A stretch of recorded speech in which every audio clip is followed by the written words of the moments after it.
Chapter 7. Evelyn often spent evenings in Anne's room, exploring her library, which was a random richness of unsettled taste. At first, Evelyn had looked for books which she wanted to use, but as she discovered underlined passages and comments in margins, she began to piece together the scattered commonplace book of Anne's private study. She would sit at Anne's table, surrounded by books, copying quotations. From Goethe, man is not born to solve the problem of the universe, but to find out where it is. From Conrad, all claim to special righteousness awakens in me that scorn and anger from which a philosophical mind should be free. From Langer, paradox is a symptom of misconception, and coherent systematic conception, i.e., the process of making sense out of experience, is philosophy. Langer again, peculiar Christian conception that identifies the devil with the flesh and sin with lust. Such a conception brings the spirit of life and the father of all evil, which are usually poles apart, very close together. From Cooper, men feel far more than they reason, and a little feeling is very apt to upset a great deal of philosophy. From Toller, I have respect for nothing but my work. The work commands me, that is all I serve. From Sappho, but I say, whatever one loves is. Anne had not underlined a verse which caught Evelyn's attention. Now I know why Eros, of all the progeny of earth and heaven, has been most dearly loved. She did not write it down. She was not, at the moment, so much interested in finding her own reflection as she was in finding Anne's. These books were like old photograph albums, through what she searched to find the candid or posed moments of Anne's mind. In some of the quotations, she could hardly recognize Anne, a blur among dozens of youngsters who identified with the large, euphoric generalities of Western intellectual heroes. But perhaps Anne was being ironic. Where she did not comment, Evelyn could not be sure. Occasionally, and always in the most cryptic and particular statements, Evelyn recognized at once that idiosyncratic imagination which was Anne. However, though Evelyn could always recognize it, she could not always understand it. She looked down at another marked verse in Sappho. People do gossip, and they say about Leda that she once found an egg hidden under wild hyacinths. For the arrogant, the world is a vicious but essentially harmless place. Evelyn's was a willing but uncertain suspension of disbelief. The pieces of Anne did not quite fit together. The several separate worlds she seemed to live in, her amoral behavior and her moral judgment, her sympathy and her rage, her brashness and her delicacy. Who was she? Evelyn set the book aside and stood up. It was only 2 o'clock. She had perhaps 2 hours to wait. And now I know why, Eros, she said quietly, as she stretched and yawned, a suggestion of desire informing all her nerves. Extraordinary. Not that she should feel desire, but that she should not have felt it consciously for years. And with the awakening of her body had also come passions of other sorts, which were not really new, because she dimly recognized them as belonging to a person she had almost grown into before her life had taken the long detour of marriage. She had never been, except in her mind, a real adventurer, but she had not been afraid, or, if she had, fear had been no more than a seasoning that had increased her appetite, particularly for people. Before her marriage to George, and even during the first few years after the war, they had both had a lot of friends. But, as they grew apart from each other, they had isolated themselves. George was the first to refuse people, but Evelyn had also withdrawn, not wanting the simplest kind of intimacy for fear that it might expose her failure. Now she was exposed, and the very vulnerability that had terrified her, had she expected to be stripped and whipped in the public square, gave her a reckless courage. For someone who had had nothing but stock responses, and most of them negative, for almost 10 years, the anarchy of desire and curiosity seemed a kind of salvation. Evelyn gave herself to it with the zeal of a convert. No, she gave herself to Anne. It was only through Anne that Evelyn reached out to this world. She felt she could be interested in and care about anyone and anything that mattered to Anne. Silver, the desert, Kate, cartoons. That was Evelyn's nature. When she had learned to play the piano, she did not want to be a concert pianist. She wanted to be an accompanist. When she had begun to draw, her ambition was to be a portrait painter. And her love of language had not turned her to writing, but to criticism. She took the value of her own identity from the person or idea she served. Was that true? Was she weak then, not, after all, crushingly strong as she had seemed to be? Was she dependent? Sure, George would say, the way a puppeteer is dependent on a puppet. And you have an appetite for people, all right. You eat them. Not the tough ones, she answered, and heard in her own voice, for the first time, the ancient, unspoken scorn for her husband's weakness. I'm ashamed of him. I was humiliated by him. And she had felt some kind of monster, incapable of sympathy, incapable of love. She had been a kind of monster. He had created her so, asking of her a subservience to his ailing will, which demanded both that she support him in the public world and depend upon him in their private living, be his manhood and his wife. And she had tried, an error she could hardly blame him for entirely. She chose to try to hide her own sense of inadequacy. As she scorned him, she scorned herself. Neither of them should be ashamed of anything in themselves but their willing participation in the obsolete pattern their marriage had become. What difference did manhood make? What difference did womanhood make? It was curious that, at the very time she was giving up all the external images of womanhood, Evelyn should become increasingly aware of her own femininity, and it was not a synthetic maternity as she had expected it to be. Oh, at moments, Anne sleeping was a child, her child, and sometimes when she saw the thin, vicious scars on Anne's wrists, she had to fight down an animal rage which was protective. But these emotions were occasional. Now, waiting, she had a wonderful physical impatience to have Anne home, and her memory of the nights before made her anticipation confident. She had grown almost vain about her body, and she'd begun to discover, underneath the strict discipline she had imposed upon her mind, an inventiveness. She could talk whimsically, sometimes even wittily, to call up in Anne not admiration so much as delight. Evelyn wanted to be charming, provocative, desirable, attributes she had never aspired to before out of pride, perhaps, or fear of failure. Now they seemed almost instinctive. She was finding, in the miracle of her particular fall, that she was, by nature, a woman. And what a lovely thing it was to be a woman. I'd like to go back to Pyramid Lake, she said to Anne when she came home. Would you really? Yes, and I also want to go to the club.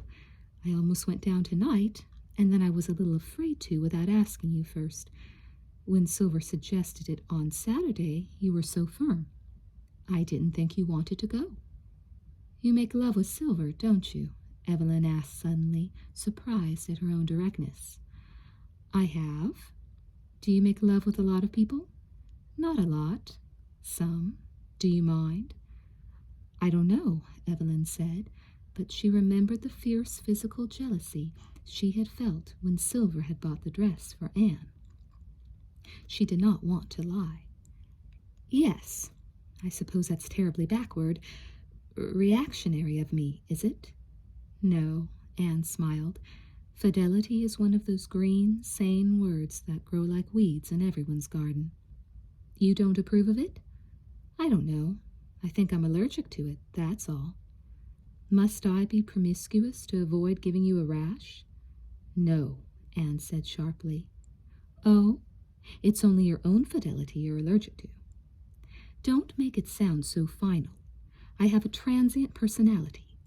I outgrow things or move away from them. Tomorrow I might decorate a whole house with fidelity and find I can live with it without so much as an itch. For a while. For a while, Anne agreed. I don't really understand how people take the marriage vows. How did you? It's one thing to forsake the past, but how can you forsake the future? I suppose it never occurred to me that I had one. Is that why you married George? Anne asked roughly. I'm sorry.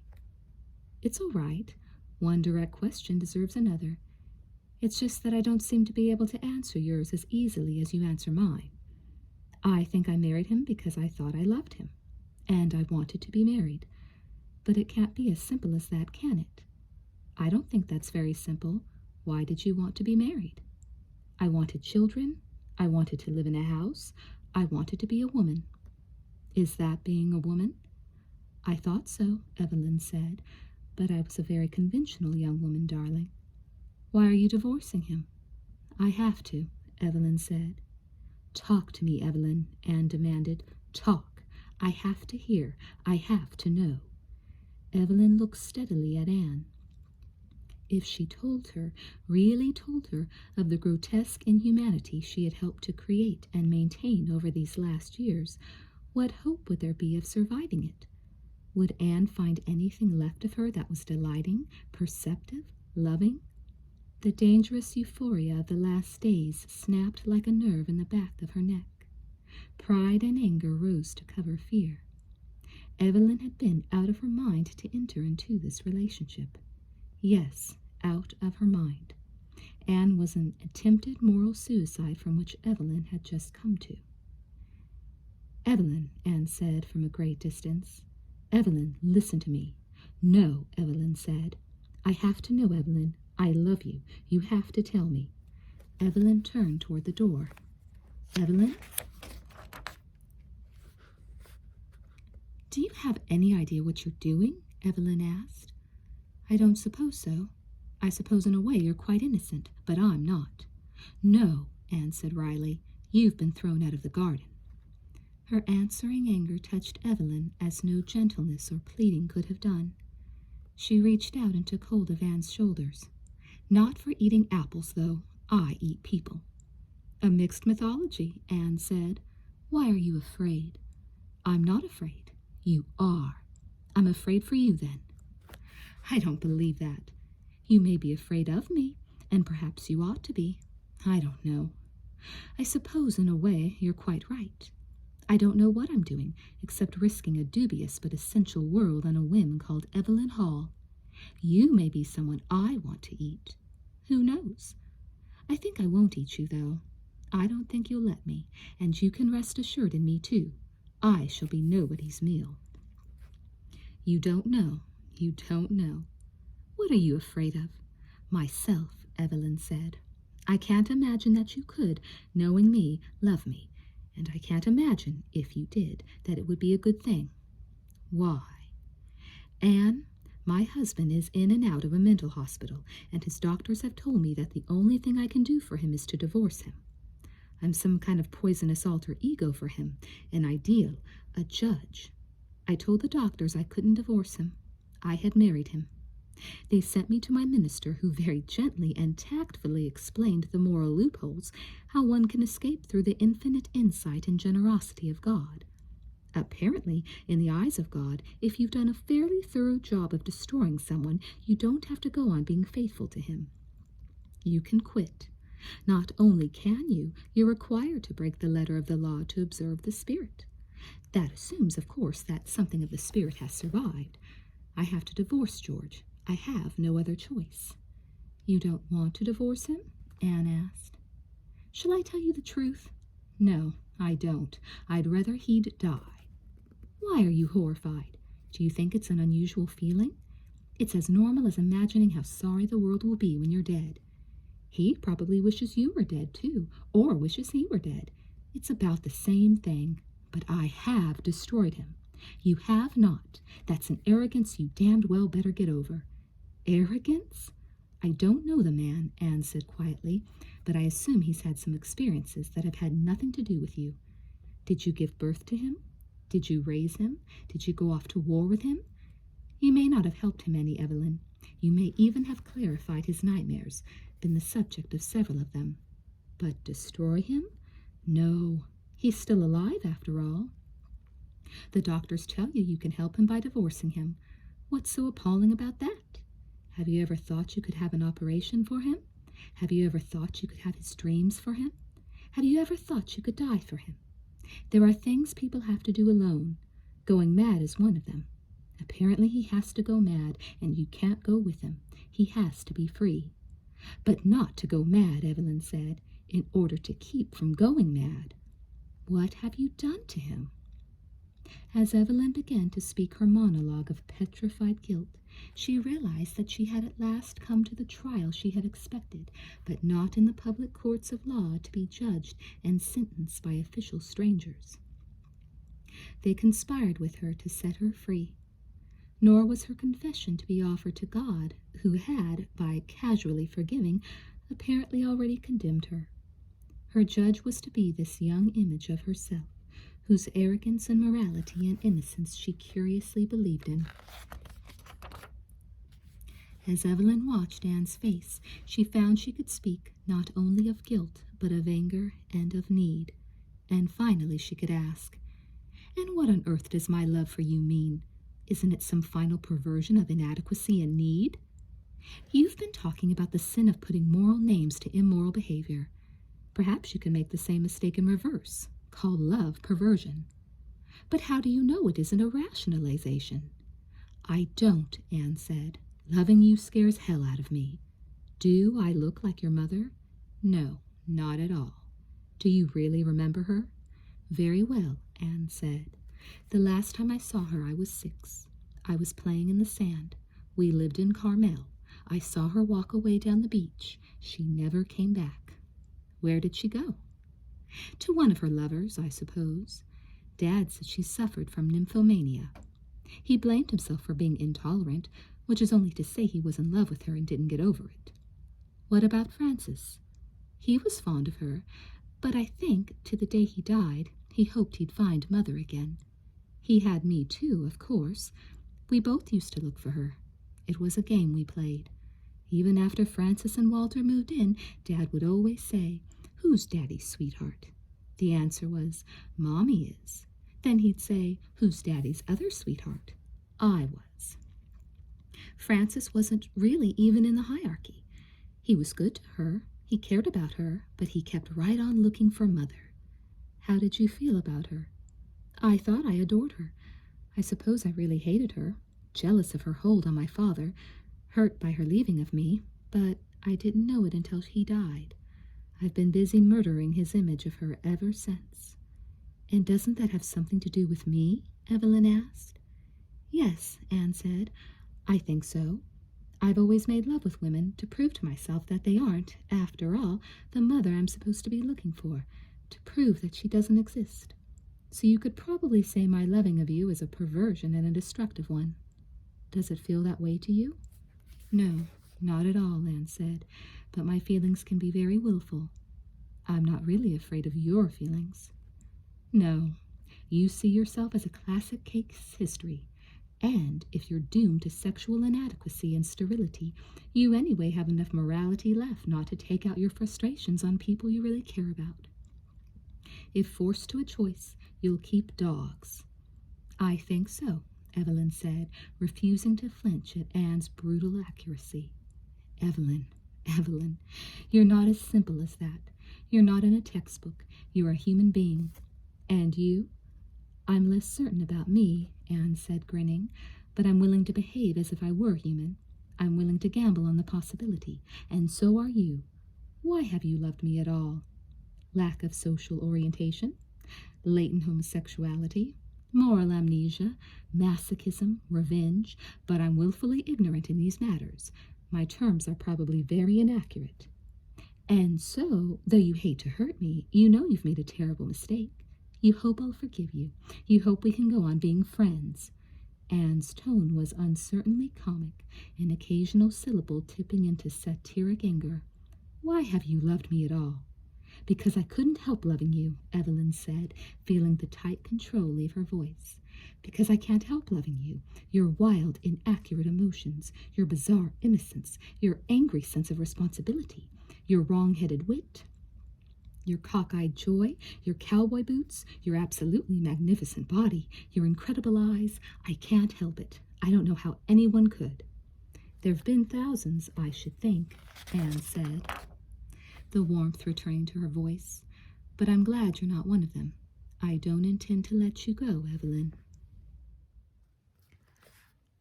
But what do you intend to do?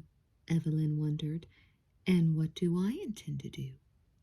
She could recover from this particular personal fear and moral panic in Anne's arms, more certain of Anne than she had been, more certain of herself. But each moment they spent together involved them in a relationship they must somehow take responsibility for. It was easy enough to forsake the past, but could you forsake the future? Perhaps. Nothing before her mattered so much as being with Anne now.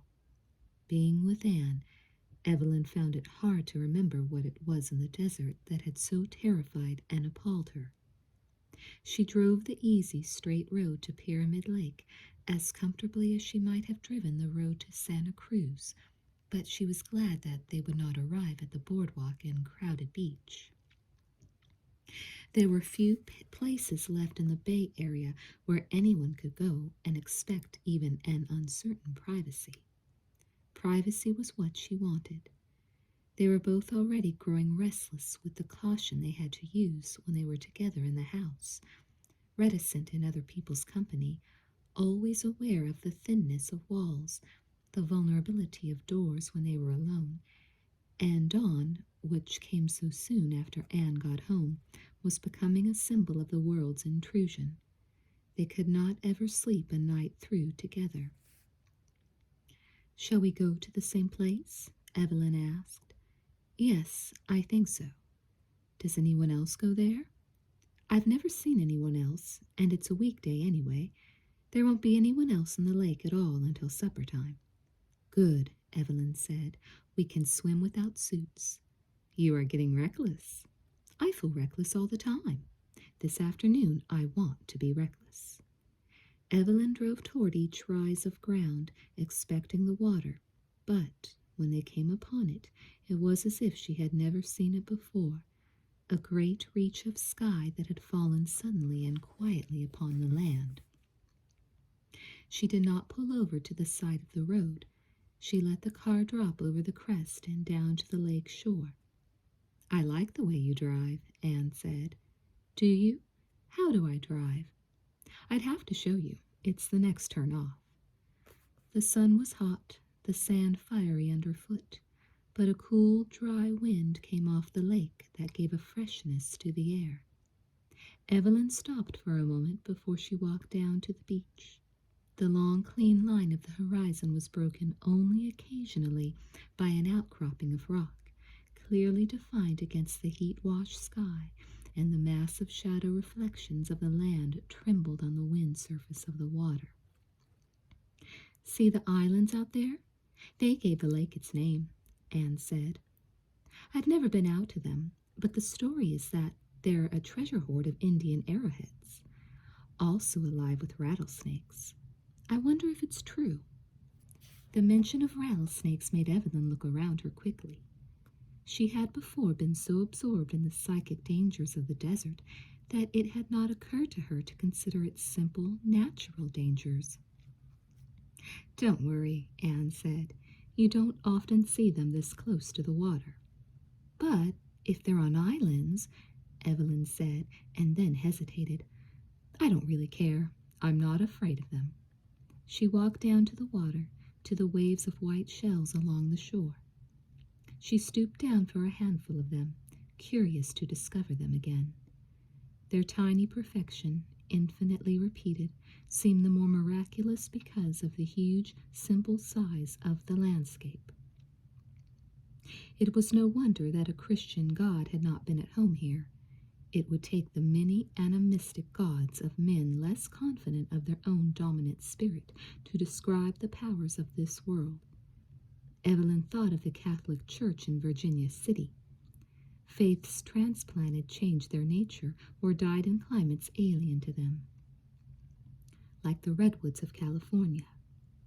She had heard that in Australia they had grown with dangerous speed for 60 years and then had died. She felt no terror in the idea, only a shifting of focus.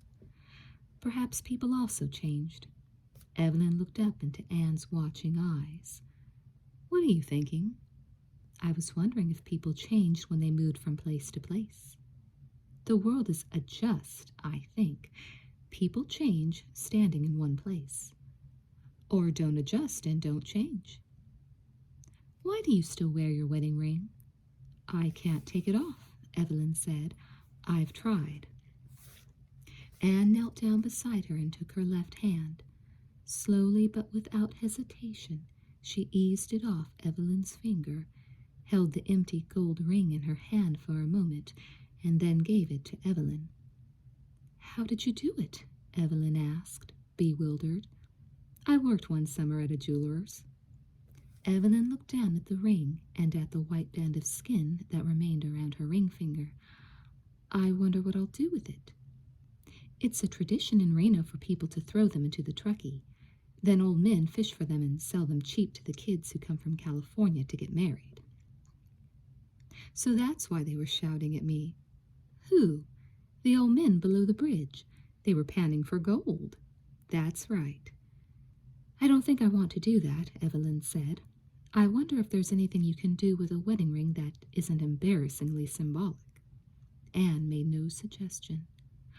"Well," Evelyn said, "thanks," and she dropped the ring into her jacket pocket, its weight immediately reminding her that this was only a temporary and not at all satisfactory solution.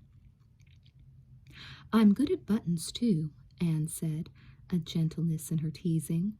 "And zippers. And hooks. Ever work in a corset shop for the summer?" "No," Anne said. "I'm an honest amateur." "Are we really safe?" "I don't know about me," Anne said. "You're certainly not." "Oh, neither are you, my love." She reached for Anne, but Anne turned out of her arms quickly and waded into the water. A dozen yards away, but still in the shallows, she turned back to Evelyn. For a moment Evelyn did not move. The candor of Anne's absolute nakedness, not caught in unself-consciousness like a young nude in a romantic painting, but fully aware of her erotic power, roused in Evelyn an arrogance of body, a lust that burned through her nerves like the fire of the sun they both stood in. This was the freedom she wanted, an animal freedom exposed to the emptiness of sky and land and water. As she stepped forward, Anne flipped into the water and was gone. "I know why you're called Little Fish," she said softly, and the power of her body as she swam was an aggressive power. She was a stronger swimmer than Anne, confident in the chase. Not 30 yards from shore, Evelyn reached out with her left arm and caught Anne's thigh. Anne rolled over on her back, and they came together, turning weightless in the water. "In the sun, too," Anne said, "on land."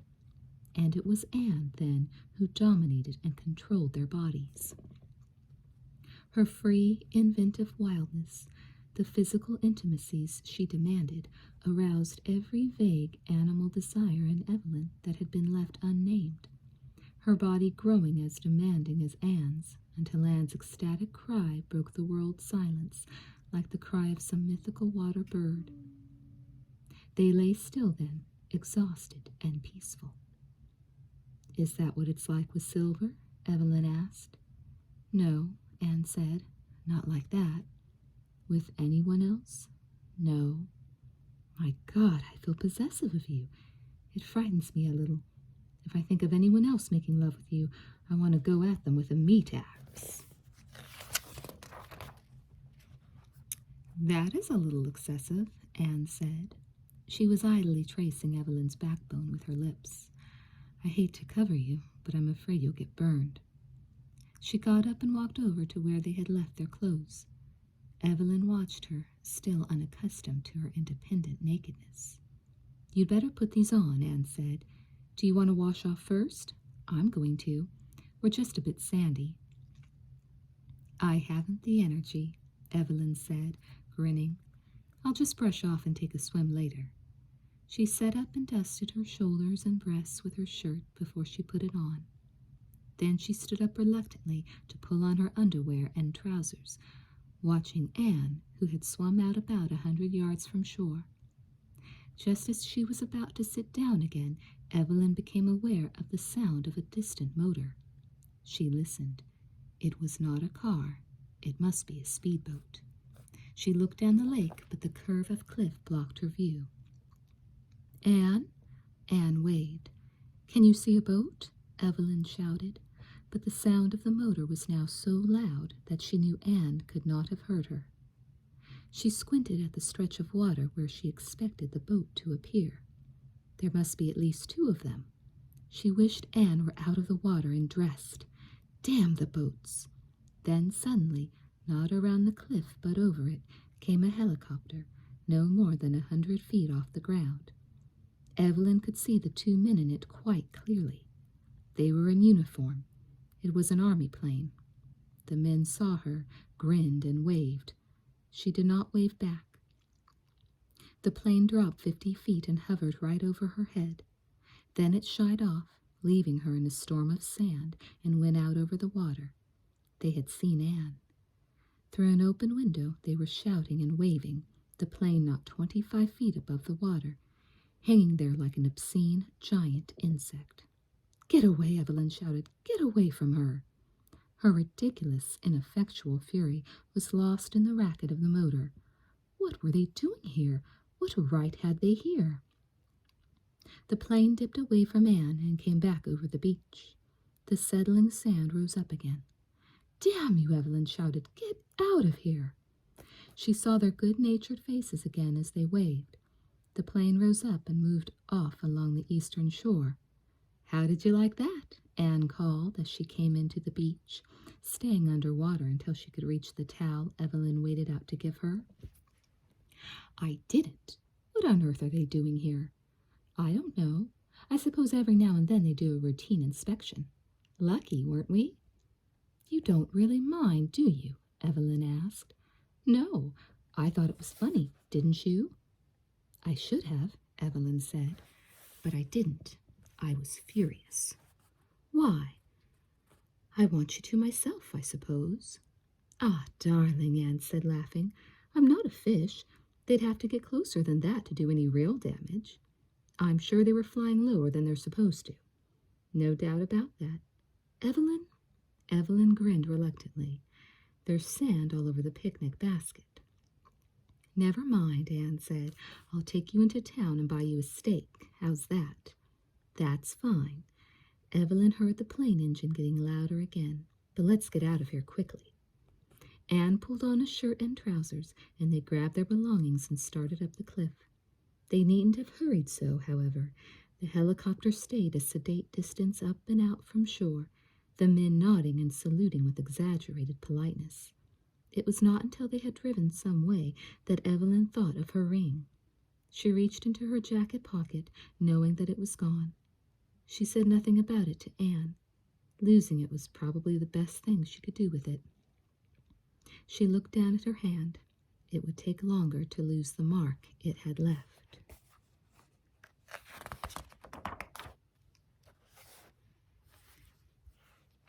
Though Anne did not actually refuse to take Evelyn to the club, she was vague about setting a time. And, since Evelyn had asked to go, Anne was monosyllabic about her evenings at the club. Perhaps the story she had told and the explanations she had given created a Frank's club that existed only in her own mind, an image which she did not want destroyed by Evelyn's independent view. But the club was too important to Anne for Evelyn to be able to ignore it. When a specific invitation was not forthcoming, Evelyn decided on a time of her own. Silver had said that Saturday night was the night to see the club, but Anne had protested. A Friday night seemed to Evelyn the right compromise. She wondered when, during the evening, she should go.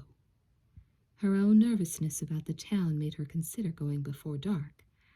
But, because she was determined to explore all of Anne's world without fear, she chose instead the early hours of the morning. After all, Anne moved about the public streets unescorted at 3 and 4 o'clock every morning. There was no reason to be afraid. There was a problem about getting down to the club. Evelyn could not ask for Anne's car, and she did not want to ask for Walter's. He would offer to go with her, and, because his company would be a great comfort to her, she did not want it. A cab at that hour of the night, ordered for Frank's club, was an impropriety Evelyn was reluctant to commit. She smiled at herself. She could come to Reno for a divorce. She could lie naked in the public day, making love to another woman, but she could not call a cab at midnight to go to a gambling casino. She chose, instead, to walk. The quiet residential streets, dark with carefully planted trees, opening occasionally to the clarity of desert sky, were not at all unpleasant, and Evelyn felt an exhilaration to be on her way at a time when the hours usually dragged with her waiting for Anne. She met no one until she turned north on University Avenue, walking past the darkened public library and the post office to the bridge that crossed the Truckee. There were not many people, but there was no furtiveness even in the single loiterers who stood along the bridge, quite unself-consciously enjoying the coolness of the night. Evelyn had only one moment of uncertainty as she passed the courthouse on the North Shore. There were half a dozen old men sitting on its shadowed steps, perhaps the same old men who spent their days on the banks of the river, waiting for the unwanted gold people tossed to them like stale bread to the ducks. Evelyn was glad she wore no ring, and glad in the dark that no one could see how recently she had taken it off. When she turned to walk toward Virginia Street, she saw ahead of her a bright neon day and crowds of people. It was exactly the same scene she had encountered at 9 o'clock that first morning, but at this time of night it seemed more natural, like a carnival or country fair. The crowds were friendly. People shouted to each other from across the street, sang, shook hands with exasperated motorists stalled in the pedestrian traffic, joined together, handed each other money, set out for another casino, sure of winning again or winning back what they had just lost. There were drunks, but they were not isolated. People jollied them along, helped them when they stumbled, leaned them up against walls, or offered to buy them another drink. And the rhythm of the machines gave a rhythm to the noise, until it seemed to Evelyn that they were all part of a huge, exuberant jazz symphony. There were even couples dancing to it here and there along the sidewalk. At the open doors of Frank's club, Evelyn did not even hesitate. She moved in with the crowd and was not aware of the change of atmosphere until she was well into the building. Then the cold air and the suddenly magnified noise struck her into a more defensive alertness. She was enclosed in the crowd. There was still gaiety in the eddies of movement between slot machine clusters and gaming tables, but the dominant tone had shifted to a stagnant sea of people intent upon maintaining the positions they had achieved. Evelyn let herself be carried uncertainly from the edge of one group to another until she was caught in a cul-de-sac behind the escalators. To her left, an exaggerated Judy Garland, dressed in clothes like Anne's, barked the comic results of the game she dealt to a roaring, delighted crowd. Evelyn was held there by her performance, unable to understand the game or to hear most of what she said, but aware of the skill she used in her certain entertainment. She was marvelous. Then Evelyn saw a change girl to her right, who seemed raised several feet above the ground on the waving hands of the crowd. She, too, had a kind of command of the chaos she was there to serve. Evelyn looked all around over the crowd to the change stations, but she could not see Anne anywhere. She could not imagine that she would ever really find her. She worked her way toward a cashier's cage and stood in what seemed to be a line. If she could get to a cashier, she could ask for change for the opportunity of asking where Anne might be. The line did not move. Evelyn saw people feeding in from the sides of the cage, and so worked her way again to a position which would inevitably carry her past the cage. "Nickels, please," she shouted. The cashier did not even look up. "Excuse me, could you tell me where I could find Anne Childs?" "Who?" "Anne Childs. She works here, a change girl." "Sorry," the cashier said, shaking her head. "Or Silver?" "Silver? What kind do you want?" "No, a person named Silver. I'm looking for a person named Silver." "Oh, Silver K?" "Yes, that's it." "I think she's up in the corral." "Where's that?" "Second floor, off the escalator. Turn left." "Thanks. My pleasure, love." It was not easy to get on the escalator and terrifying to get off, but, having achieved both successfully, Evelyn felt a relieved confidence. If she could find Silver, Silver would know where she could find Anne, and even in this crowd, Silver might be noticeable. Evelyn turned left, as she had been directed, and found herself in a room the size of a ballroom, crowded with slot machines and people, who moved about apparently quite unconcerned about the huge stagecoaches that were suspended from the ceiling. "Well, Our Lady of the Lake," someone said behind her. "You've kept your promise after all." "Silver," Evelyn said, more pleased than she could have imagined to see Anne's friend. "I never thought I'd find you in this crowd." "Having a good time?" "Well, not yet. I'm still trying to find my way around. Where does Anne work?" "Right over there where I can keep an eye on her." "There she is," Evelyn said, in her voice an unguarded surprise and delight. "Doesn't she know you're here?" "Not yet." "You better go over and let her know. I think she's just about ready for her long break. She can show you around. May I come back and see you later?" "I'll be right here, love, unless they pack me up to the basement for overhauling." Evelyn did not go right to Anne's ramp. She stood a little distance away, where Anne would not be apt to see her, and watched Anne work. She was incredibly quick and graceful, and though Evelyn could not hear what was said to her or what she answered, she could read in the swiftly changing expressions of Anne's face the fragments of concern, amusement, doubt, and authority that her job required. On the ramp, a little above and apart from the crowd, she was perfectly at home. Evelyn saw her reach for a microphone that hung just above her head, and then she heard Anne's voice, magnified, call off the numbers of a jackpot from across the room. If Evelyn had once thought Anne's job somehow degrading to her, she thought it no longer. She had a quite childish desire to say to the people standing near her, "Do you see that girl? I know her." For everyone in the insignificant crowd must be a little in awe of the people who actually worked here, who understood and controlled the multicolored magic of the machines. Evelyn found her way into the crowd and finally took a place by a nickel slot machine at the end of Anne's ramp. She opened the roll of nickels she had brought from the cashier and put one in. She pulled the arm and watched the wheel spin. Nothing happened. She put in another, then another. On the fourth nickel, she thought she heard a bell ring, and a great number of nickels spilled into the cup. "A jackpot, girl," said an affable man standing next to her. "Good for you." "What do I do?" "Get the change, girl. Here, like this. Just wave and whistle until she comes."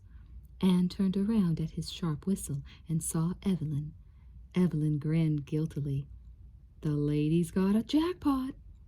"Don't play it off, ma'am, until the key man comes," Anne said, a warm amusement not quite hidden in her professional tone. She leaned over to see the machine number and said more quietly, "What the devil are you doing here?" "I missed you," Evelyn said softly, and saw in the quick, direct look Anne gave her nothing of disapproval. "It's fun." I'll be off in 5 minutes, Anne said. Anne's relief arrived with the key man to pay off the waiting jackpots. Evelyn walked with Anne to her floor locker. "Can I buy you a drink?" she asked, holding up the dollars she had been given. "No, but you can buy me something to eat. When did you come? How did you get down here?" "I walked." Evelyn watched Anne take off her apron, fold it carefully, and put it in her locker. Then she brushed both hands together briskly and obviously before she turned the key and pinned it back onto her shirt. "Why do you do that?" "To show I have nothing in my hands. If you forget, you can be fired." They went together to the restaurant and ordered sandwiches and coffee. "I think I'll come down here every night," Evelyn said. "It's much nicer than waiting for you at home, and think of all the money I could win." "You can lose what you've won tonight," Anne said firmly, "but you're not to spend a penny more. It would be just like you to get gambling fever." "Do you think I'm the type?" "I do, my darling, for fevers of all sorts." "I'm pretty safe. I don't know how to play anything but the slot machines." "You'd learn. Anyway, you can lose enough to scare you without ever graduating to the dime machines. And I can't keep an eye on you because you mustn't play in my section. It's against the rules for relatives, and I wouldn't be able to convince anyone that we're not related." "Of course not. We are." "Are you going to stay a while?" "Until you're ready to go home, if you'll let me." "Do you really want to?" "Of course," Evelyn said. "The noise was a little appalling at first, but you get used to that, don't you?" "In a way," Anne said. "And everybody's having such a good time. Almost everybody, anyway. I love watching you work." Well, you mustn't do too much of that. I'll start giving away all the house's money." Evelyn did not go back to the corral with Anne, feeling Anne a little uneasy at having her there. She was amused by Anne's quite serious warning to her. Perhaps Evelyn felt safer in the club than Anne did. She stayed on the second floor and began to watch roulette. It was not really a difficult game. She got a couple of dollars worth of chips and lost them almost at once. It was quite an easy game to lose. The crap table was much more complicated. Evelyn did not understand the betting at all, and, because people took turns with the dice, she felt nervous about standing too close to the game. Also, there was a kind of intensity in the players and dealers that she did not feel elsewhere. The slot machines really were simpler and more fun. But, even near the slot machines, though the crowd had thinned a little, there seemed a growing tension. Fewer people seemed to be playing casually. There were not as many conversations as there had been an hour ago. "I said cap these 2 machines," an old woman shouted at a change girl. "I'm sorry, there's still too big a crowd to save machines." "Call the floor boss. I play here every night. I want these machines capped." "I'll cap one, all right." Evelyn turned away from this argument, only to find herself witnessing an even more unpleasant scene. A young husband trying to persuade his obsessed wife to stop playing $2 machines. "Honey, I don't have any more money. It's all gone." "Let me see your wallet. Come on." "I've got to have enough to get us out of here." "You were lying to me." "Listen, you've lost over 200. You've got to quit." "You're a rotten spoil sport, tight-fisted, mean, stingy." "Honey, please, all you ever think about is money." "All right, take it," he said in disgust. "You make me sick." Evelyn turned away again. She wanted to go back to Anne's section, where everyone seemed to be having such a good time, but she could not. It was against the regulations. Perhaps she could find Silver, but Silver was gone. Where she had been, there was some kind of minor commotion. An old man in a clerical collar was shouting. As Evelyn drew near, she could hear something of what he was saying. "There can be no divine faith without the divine revelation of the will of God. Therefore, whatever is thrust into the worship of God that is not agreeable to divine revelation cannot be done but by human faith, which faith is not profitable to eternal life." "Get that crackpot out of here," someone shouted. 2 uniformed men stepped up to him and began to move him through the crowd. Evelyn stepped back to let them through. "There can be no divine faith without the divine revelation of God," he shouted again. "This is Vanity Fair. Who judges me but hate good? Who are you, all of you, but malice? Live loose, love lust, hate light." Vanity Fair. Of course, she had heard of it all before. He was quoting Faithful's final speech in Pilgrim's Progress. Faithful was tried at Vanity Fair and died there. Crackpot the old man might be, but he knew his Bunyan, and he knew Vanity Fair when he saw it. When they were got out of the wilderness, they presently saw a town before them. Evelyn heard him shout just before the elevator doors closed behind him, "I buy the truth!" The money in her hand was suddenly distasteful to her, but she resisted being moved by an old man's fanatic moralizing. She could get rid of the money by feeding it back into the machines it had come from, a solution that would free her from both the little guilt and the morality that threatened her. She started to put a nickel into the machine she stood by, only to discover that it took dollars. Well, she had a silver dollar. It would be quicker. Evelyn put the dollar in the slot and pulled the handle. The wheels spun and jarred to a stop one by one. A light went on. A bell rang. "No," Evelyn said, appalled. "I don't want it. Stop." But the silver dollars crashed into the cup and onto the floor, and a smiling change girl called the jackpot into the board.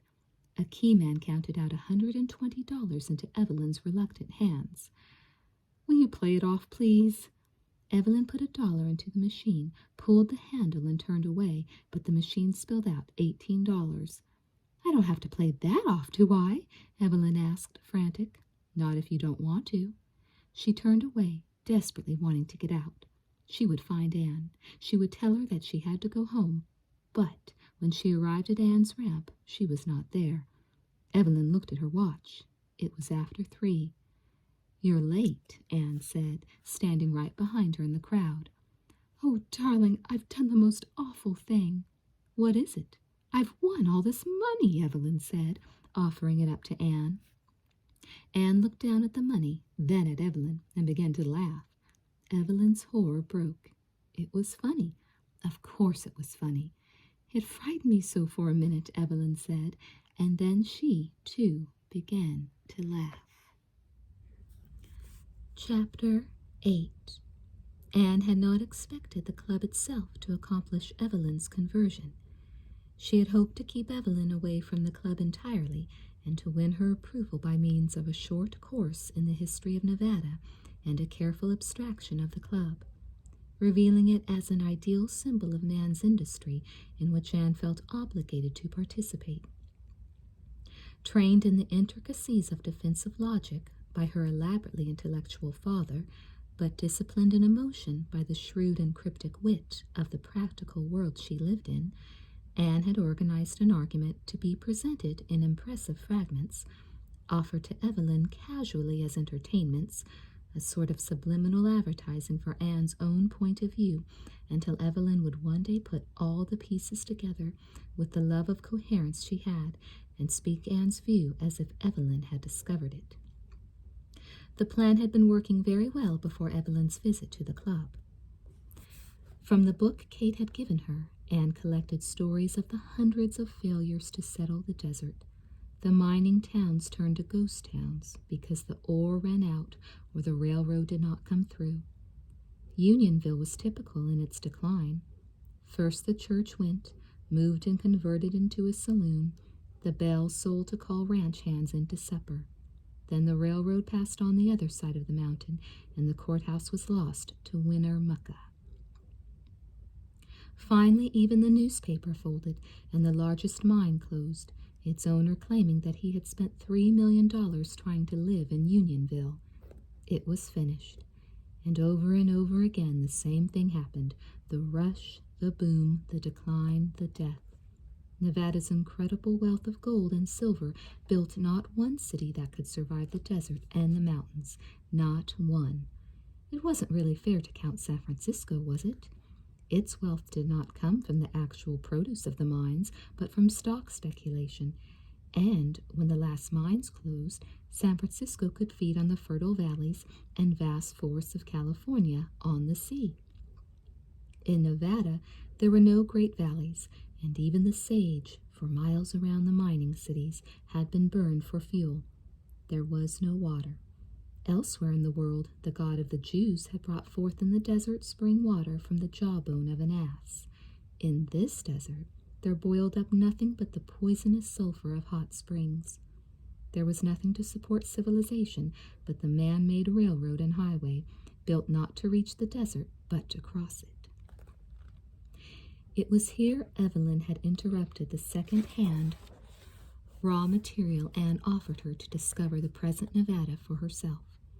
Anne wanted her to see not the fact, but the meaning of Frank's Club, Anne's meaning. For Frank's Club was man's answer to the poverty of the land. Reno had grown up along the railroad, along the highway, without a mind to its name. It invented its own. The casino were Reno's gold mines, but synthetic and perpetual, correcting the flaw of nature. They could accommodate any number of prospectors. They could support not only the town, but the scattered population of the state. When Reno built a church, Frank's Club supplied both the money to be spent and the souls to be saved. The town could maintain a courthouse and perpetuate laws that restored gold even to the river. It was a sound economy which exported nothing but advertising and imported human beings at their own cost to feed the inhabitants. A perfect kingdom based on nothing but the flaws in human nature. It thrived. And this was the economy, obscured only by a confusion of other minor enterprises, of thriving civilization everywhere in the world. But elsewhere you could be deluded by just that confusion. It was extraordinary how other industries could create the illusion of value, the hallucination of salvation through products as meaningless as automobiles and cosmetics, textbooks and cameras. It was true that casino owners spoke more loudly than any of the other kings of industry to defend their contribution to society. They could speak more loudly because theirs was the purest activity of civilized man. They had transcended the need for a product. They could maintain and advance life with machines that made nothing but money. And the only requirement, after all, was life, all needs subsidized, food products, housing, education, law, religion, by the lucrative desires of mankind. This desert town was man's own miracle of pure purposelessness. Anne had prepared herself to defend this vision against any other, but she had chosen Evelyn's own world of the university as the enemy she would have to equal or defeat. The pursuit of learning was, after all, as pure of purpose as gambling, only archaic enough to need subsidizing. She had heard from the secular pulpits of the classroom that learning had value in itself, but there was nothing of more intrinsic value in learning than there was in gambling. For 80% of the people in Frank's Club, gambling was no more than an entertainment.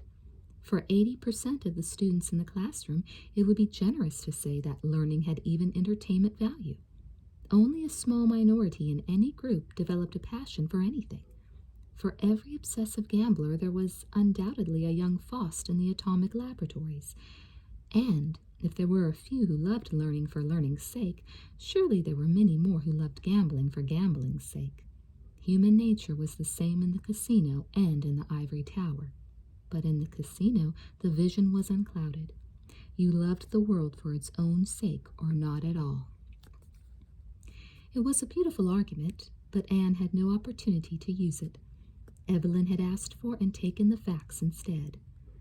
Reluctantly, Anne let Evelyn drive her down to the club every evening and pick her up sometimes an hour, sometimes 2 hours early. After the first night, she did not gamble. Apparently, winning all that money had had a more sobering effect than losing would have done. Evelyn had no interest in playing either the machines or the games. She came, she said, to be near Anne, but often at the end of shift, Anne had to go in search of her, finding her engrossed in observing a particular dealer or change apron or gambler. On the way home, Evelyn was often silent, but sometimes she would ask technical questions about the operating of the club that gave no room for theoretical answers, and sometimes she would comment briefly on an incident, usually insignificant in itself, but given a not quite explicit importance by Evelyn's view of it. If Anne countered with a view of her own, Evelyn offered no more than a disinterested silence. She was never critical. She did not seem disturbed by anything she saw. Anne very much wanted to ask her what she was really thinking and feeling, but both their bodies were so demanding that, when they were at last alone, Always aware of the threatening dawn, their conversation was fragmentary, crude with desire, or elaborately incoherent with the last brilliance before sleep. During the day, when they might have talked about the club, Evelyn shared her work with Anne, and, since it apparently did not occur to Evelyn to defend her interest in teaching and learning, Anne could find no opportunity to attack it. Instead, she settled to a study of poetry, learning the discipline of its higher grammar, tracing the folklore of its imagery. Once she challenged Yeats's view of salvation in Sailing to Byzantium, only to be shown that he challenged it himself in Among School Children, and his criticism of education seemed so reasonable and undisturbing to Evelyn that Anne could only accept her clarifications of the text in silence. The poetry was, in fact, so interesting that Anne often forgot to be preoccupied with her own world. In Evelyn she had found a companion for her mind, whose knowledge and perception far outreached her own, and she was eager to learn. But her contentment was threatened again each night when she looked up and saw Evelyn standing alone in the crowd, at once detached and absorbed. What was she seeing? What judgment was she making? In her concern, Anne worked inaccurately, and several nights running she was either over or under her $10 limit when she checked out. The third time Bill had to sign for her, he spoke with impatience. "If you can't keep your mind on your work, you better keep your girlfriend out of the club." "Follow that logic far, and you'll have to fire yourself," Anne answered angrily. "Meaning, how often have you signed for Joyce this week? You forget she hasn't been working long. She's doing damned well for a beginner." Anne censored a nasty retort and turned away. She was angry because Bill was right. She was also angry because Evelyn's presence in the club had obviously become a subject of general knowledge and speculation. She did not really care what people thought, but they could keep their ideas to themselves. It was her own fault. She should not let Evelyn come down to the club. "You don't have to be in such a hell of a hurry," Silver said, catching up with Anne as she went downstairs to put away her hat and apron. "She's waiting for you." "Sorry, Sil, I didn't see you." "You don't see anybody these days, love."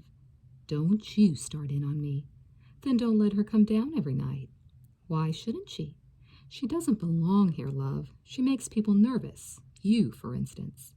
"Maybe I don't belong here either," Anne snapped. "Maybe not." "Don't get at me, Sil." "I can't leave you completely alone until after the wedding, love. There's a rehearsal Wednesday afternoon. Joe didn't see why we couldn't have it Thursday afternoon. I had to explain to him about not seeing the bride on the day of the wedding. How are you going to manage that?" "He's spending the night at the Mapes." "Do you want me?" "No, love," Silver said, smiling. "There are no instructions to the maid of honor to sleep with the bride the night before the wedding. It doesn't say not to, of course, but I think they have in mind a last night of chastity, a last night in Daddy's old pajamas, a last night of solitary weeping for one's girlhood. I can't remember mine very well. Perhaps I'll weep for yours. Sil, go along now. Don't keep her waiting." Anne had to go back into the club to find Evelyn. Her own nerves were raw by this time of night, and she hated going back into the noise and crowds she had just escaped. As she pushed open the back door, she ran into Walter. "What are you doing here?" "Having a drink on Bill," he said, anger raising the pitch of his voice. "Really on him. I threw most of it on him. Where's Evelyn?" "In here somewhere. What's the matter?" "Nothing," he said. "Forget it." "Walt, listen, Anne. Some guys, when they get hurt, don't have the sense to keep their mouths shut. Bill knows a lot of people. Things get around. I just came down to see if I could knock a little sense back into him." "What things?" "It doesn't matter. Are you going to get Evelyn or shall I?" "I'll get her, but I want to talk to you, Walt. I want to know what's going on." "She shouldn't come down here. It's no place for a decent woman." "Has Bill been talking about Evelyn?" "And you. It's partly your fault. I know you don't care what people think. You can afford to be indifferent. But Evelyn isn't a change apron. She's a university professor. It makes a difference." "What difference?" Anne demanded. "Sometimes I don't understand you," Walter said tightly. "But I'm a simple, heterosexual male with an unexceptional IQ. I haven't even got an Oedipus complex. My only problem is that I'm a reactionary about women. I still think that's what they are. You're a nice guy, Anne said gently. Exactly. I'm going home. Have a drink with us? Thanks anyway. I'm tired. I'm sorry, Walt. I'll never mention it again, he said, but his attempt at the old joke was not really successful. Anne watched him out of the door and then turned to fight Evelyn. She was watching a blackjack game where the betting was heavy. Her eyes were passive, and the stillness of her body made her seem in a kind of trance. I could leave you here all night and you'd never know the difference. Sorry, darling, Evelyn said, smiling. I wait here not to be in the way. Anne regretted her sharpness at once. How was Evelyn to know that it was just her unobtrusiveness that made her conspicuous? How could Anne explain it to her? She did not understand it very well herself.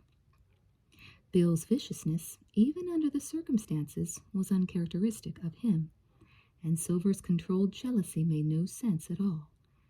As for Walter, though his knight in shining armor complex had sometimes made him clank a little, she had never heard him talk about decency before. Understandable or not, there was a conspiracy developing that Anne could not be indifferent to. In that much, Walter was right. She ought to protect Evelyn, but Anne did not know how to tell her not to come down to the club again without offering an explanation. Damn Bill! Damn them all! Why couldn't she and Evelyn be left alone? There was so little time. Evelyn would go to court a week from today, from yesterday by now. Only 1 week. Why should Anne say anything? Mind it be better just to be silent, to take the time they had, live in terms of it, and then let the whole thing go? Perhaps that was what Evelyn was doing. She accepted the present because it bore no relationship to the future. And wasn't that the attitude Anne herself advocated? Before she had known Evelyn, yes, but now the temptation to take what there was not as urgent in Anne as the temptation to risk the present for the future. She did not want Evelyn now as much as she wanted a world in which Evelyn was always possible. But she did not know what world that was, and in her ignorance and in her need she was silent. Evelyn did not go down to the club early on Tuesday night. She had been busy with her own work. On Wednesday, Anne explained that she would have dinner with Silver, Joe, and Bill after the rehearsal and probably have a drink with Silver after work.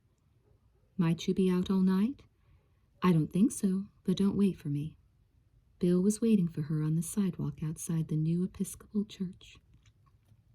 Dressed in a business suit, he always looked both younger and sterner than he did in frontier clothes, a choir boy who had outgrown his innocence, but not his moral malice. Anne checked her anger. She must somehow also check his for today and tomorrow. It could wait. They're already inside, he said irritably. You're late. I'm sorry, Anne said, her upper lip curling over her teeth. I couldn't find my plate. It hurt him to have to smile at their old joke, but the habit was stronger than his will. And his reluctant amusement gave Anne a brief, unkind pleasure. Her cheerfulness grew more resolute. She inquired about the emotional state of the bride. She's having an argument with the minister. She's determined to walk down the aisle. He says, without anyone to give her away, she should come in from the vestry. She says she's giving herself away, and that ought to do. Is Joe being any help? Anne asked, a straight question possible now that she felt herself in tentative control of his mood. None at all. When the minister said there wasn't any point in her coming down the aisle by herself, Joe suggested that she could take up a collection as she came. I decided to wait for you, out here at that point. I wonder if the wedding's still going to be here, Anne said, as they walked up the steps together.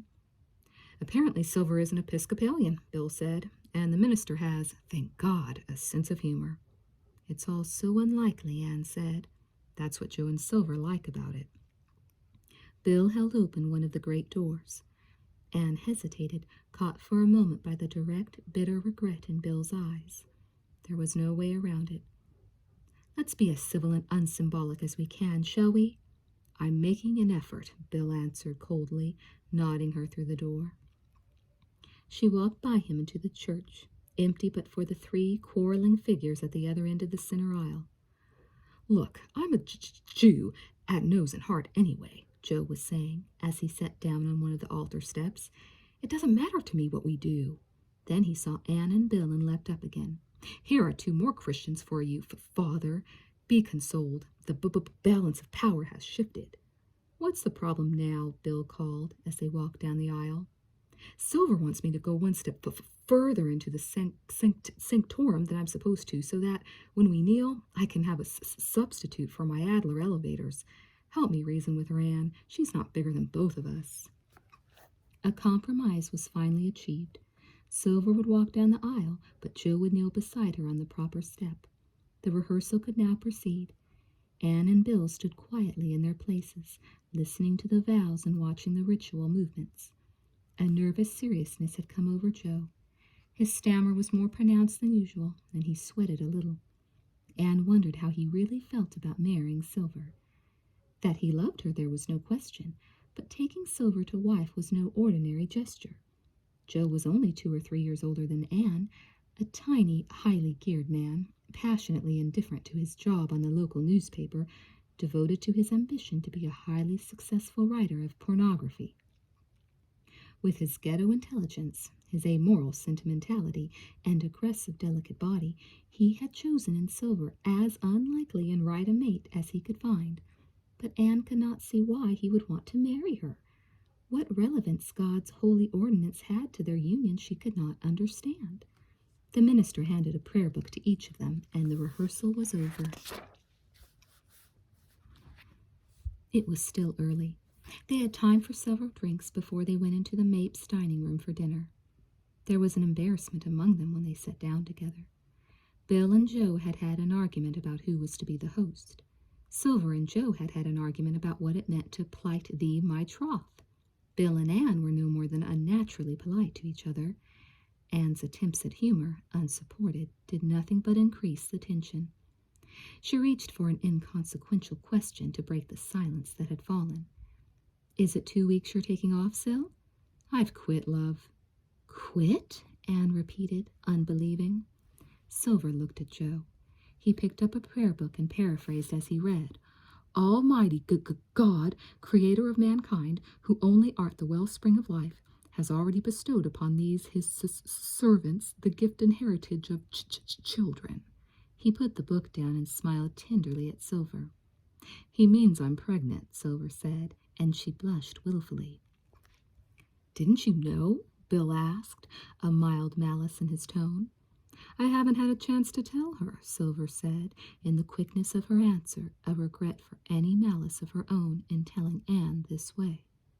Anne sat very still, fighting down the angry panic that had come over her, for she had realized suddenly that it was not Bill's stiff reluctance to be pleasant that was creating tension. It was her own presence, and Silver wanted her to know it. "Well, what do you think of that, love?" It could not have been an accident, not with Silver and Joe. And, if it had been, Silver was not without recourse. They wanted a child. Naturally, they wanted a child. "When she couldn't adopt you," Joe said, "she wanted a little fish all of her own, one the game warden couldn't take away." Anne turned to Joe, feeling that she would smash his face in. But in his expression there was nothing but nervous concern. And he was a little drunk. Perhaps they all were. What difference did it make? Any of it. "Order champagne, Bill," Anne said. "We must drink to the new little fish." Then she laughed with a free loneliness that broke the tension and gave them all, except Bill, a moment of pure relief. He ordered the champagne and offered an earnest toast to procreation. When they left the hotel, Joe and Silver parting for the last time before the wedding, they were all recognizably drunk. "That's what I should have done to you," Bill said, as they wandered down the street toward the club. "Not man enough, that's what. But I have to tell you something. I've solved my problem. I've got a girl who's already got a baby, and I'm going to marry her." "Are you?" Anne asked. "Yep, aren't I, Sil?" "You say so," Silver answered. "Well, but I asked her last night," he turned to Anne, "right after that little bastard Walt pitched a drink at me, and she accepted." "Joyce?" "That's the one," Bill said. "So listen, honey, I'm sorry about all that I said about your girlfriend. Each to his own taste, eh? Shall we shake on it? No hard feelings?" Anne took his hand and looked up at him. He was beginning to cry. It's just that I'm moved, he said, grinning, by my own bigness of heart. I didn't really mean to apologize. I've just had you fired. Jesus Christ, Bill, can't you lay off? Don't you think she's had enough for a while? It was your idea, wasn't it? You said I ought to fire her, like we fired Janet, for her own good. It's for your own good, honey. After tonight, you're free. Anne turned away from them both and walked down the street. If she had any serious doubt about her own sobriety, it left her when she met Joyce at their locker. Her smile was the last clean, sharp pain Anne needed to clear her head. She was so sober that she could keep herself from saying thanks with all the gratefulness she felt. She was a good loser. As she offered careful good wishes, she was also offering a world that she had lived in a long time. It was odd that she should be saying goodbye not to Janet, not to Silver, not to Bill, but to Joyce, the kid she had expected to be fired within a month. Perhaps the champagne had not quite worn off after all, for Anne walked through the crowd to the jazz beat of the machines with a lightness of spirit she could not explain. And when she mounted the ramp and looked out over the familiar human landscape among whose guns and stagecoaches and mirrors she had spent the last 4 years of her life, fiercely defending it, fiercely loving it, she had no sense of regret. Fidelity to any human place except the heart seems to me a dubious thing. Anne turned to the sharp whistle of a keyman and went down to witness a payoff.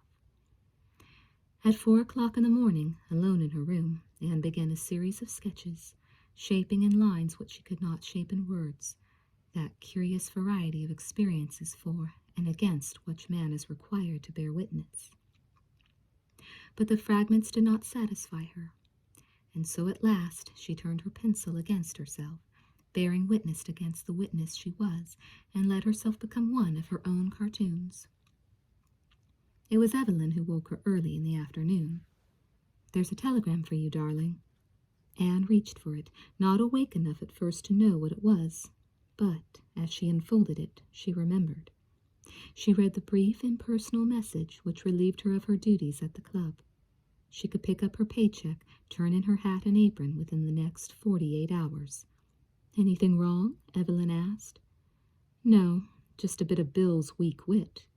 "What time are you due at Silver's?" "A little after 7. Are you going to go with Walt and Frances?" "I thought I would." "It won't be much," Anne said. "Weddings never are, according to Frances. She'll have a good cry just the same. Maybe that's why. You don't much want to go, do you?" "Well, I'm less reluctant than I would be if it were my own." It was a long night. "Very," Anne said, but she kissed Evelyn only absent-mindedly as she got out of bed. "Have you decided what you're going to wear?" "I haven't much choice, really. I didn't think, when I packed, that I'd be going to a wedding." "I suppose not," Anne said, grinning. "I have a blue dress that ought to do." "Blue?" "Yes, I like you in blue." "And silver and champagne." Anne had not seen her dress, and when Silver opened the door to let her in, Anne was surprised into approval. Silver could never have been simply respectable, nor could she be subtly elegant. She had the preposterous figure of a petty girl, a gorgeous vulgarity of breast and thigh, and she displayed her body to the public with a professional flair, but often with a mockery of decorations. This dress had a pure boldness that was beyond indecency, and the only jewelry Silver wore was a real diamond and sapphire bracelet. "It's gorgeous, Sil." "I'm gorgeous, love. Joe picked it out. He says clothes don't make the woman. Men do, and they want to see what they're in for. Drinks?" "Thanks." The scotch had been set out on the bar. Silver reached for ice and did not measure as she poured. "I wondered if you'd turn up at all," she said. "Did you?" "It never occurred to me," Anne said, taking the drink. "I should have called." "Did the telegram come?" "Yes." "I'm sorry," Silver said. "I'm so damn sorry." "It doesn't matter. I would have quit anyway. I just hadn't realized it yet." "I didn't know you were going to, of course." "What are you going to do?" "I don't know," Anne said. "I don't have to do anything." "About Evelyn, I mean." "I don't know. I don't have to do anything about her either." "Don't you?" Don't sound so moral, Anne said, smiling. Joe can make an honest woman of you. I'm not in the same position with Evelyn. You're going to let her go? I don't even know that I have a choice. If I have one, no, I won't let her go. Silver went over to the bar to pour herself another gin. Do we have time? Anne asked. No, Silver said. I'm just taking it. Both the bride and the groom have the privilege of at least 15 minutes in which to contemplate what a sick, fucking Christ-awful thing getting married is. That's what the book says, or words to that effect. Come on, Anne said, taking the drink from Silver's hand. Swear to God and save the dirty words for Joe. We're not going to be late. And what do I say to you, little fish? Nothing, Anne said. Be speechless. Come on. Anne stood at the end of the long center aisle and looked at the backs of the hundreds of people who filled the church. On Silver's side, the front pews were filled with her ex-employees, backed by a small army of ex-customers. Toward the back was a colorful representation from Frank's Club out on their long break, the key men holding their hats, the change girls and dealers wearing theirs. Among them, looking as out of place as they would have in a Charles Addams cartoon, were Walter, Francis, and Evelyn. Joe's side was drabber, but as crowded, and here and there flash cameras set on laps like small children peering over the pews. A door to the right opened, and Joe stepped out, as tiny and stiff as the groom on a wedding cake. Bill was right behind him. Anne turned back to Silver and smiled. He looks like a prize in a shooting gallery, Silver whispered. Well, let's go get him. I'll help you carry him home. The organ stopped playing. The crowd shifted and then stood as the wedding march began. Anne set out slowly and cheerfully down the aisle, past the bright shirts and white hats, past the sudden quiet blue of Evelyn's dress, past the cameras and business suits, past the pastels of prostitutes to the two men who stood waiting. Only once did she look directly at Bill, but neither he nor Joe was looking at her. Their attention was tensely focused behind her. Only when she turned to take her place did she realize that Silver was not following her. Anne looked back and saw Silver still standing where she had been. She must have been waiting to have the aisle entirely to herself, but a long moment passed and she did not move. The organ went on playing. The minister nodded at Silver encouragingly. Still, she did not move. Apparently, after all, she could not give herself away. Then Joe, as easily as if it had been planned, walked up the aisle to her and offered her his arm. They walked down the aisle together, and the women in the congregation began to weep their easy tears of vicarious relief and triumph. One more among them was about to be saved. Even Anne's throat tightened as that ridiculous pair arrived before the minister to take the vows they neither believed nor clearly understood for reasons their unborn child only partially explained. For reasons neither they nor those who witnessed this marriage would ever quite believe or understand. Wilt thou, Joseph, forgotten man, cuckolded by the angel of life before he ever got to the altar, take this woman, Sylvia? Sylvia? Who in hell was she? Wilt thou, Sylvia, forsaking all others, vow only your enemies would help you keep? I will. From this day forward, Joe stammered his promise to love and to cherish, and Silver promised back, giving her troth, for what it was worth, to find in her mind not as fidelity, but as some hidden part of herself which Joe would have the ingenuity to discover. Bless, O Lord, this ring, perform and keep the vow and covenant betwixt them made, whereof this ring given and received is a token and pledge. Those whom God hath joined together let no man put asunder. Unless you've worked in a jeweler's store and know how without the slightest awkwardness or pain. They had knelt and stood, kissed and turned to the mounting joy of organ music, in whose hilarious upper registers Anne could almost imagine bells and falling coins. She turned and took the arm Bill offered her to follow them out of church. On the way up the aisle, she saw Joyce, near the back on the groom's side. She looked away to find Evelyn, in whose expression she could read nothing but simple acknowledgment. You're going to let her go? If I have a choice, no, I don't intend to let her go. "What do you intend to do, then?" Evelyn asked. She was standing at Anne's drawing table, looking at the sketches Anne had done the night before. "Anything that will keep you here?" Anne said. "I have a job, darling," Evelyn said. She walked over to the bed and sat down beside Anne. "I have to be back in California at the end of next week." "Give it up." "You can't give up a job just like that. Anyway, what would I do? I've given George the house and the car. I have my books and my clothes and about $200 in the bank. That's all. I have plenty of money. I'll buy you a house and a car. If you wanted another job sometime, you could get one here. When you got tired of supporting me? When a young man as handsome as Bill, as dear as Joe, and a good deal brighter than both of them came along? I'm not going to marry anyone. You can forsake the past, but how can you forsake the future? But that's one thing I know. How can you know, darling? Perhaps women live better together for a while, but men and women seem to be such an unbreakable habit in the scheme of things that, why, even Silver and Joe finally marry. For a while, then, Anne said. Give up my job, perhaps not to be able to get another? And if I did teach here, what kind of a life would we have? I at the university all day, you at the club all night. That's no problem, Anne said. I've been fired. Fired? Evelyn repeated. Why? Oh, these things happen. It doesn't matter. I would have quit anyway. What will you do? Darling, my father left me money invested in things, and I make pretty good money on cartoons. I don't really need to work. Then why don't you come to California with me? I don't think I could, Evelyn. I don't think I could leave. Why not? I don't know. Afraid of being saved? Perhaps, Anne said, smiling, or of being turned into a pillar of salt somewhere along the way. Chapter 9.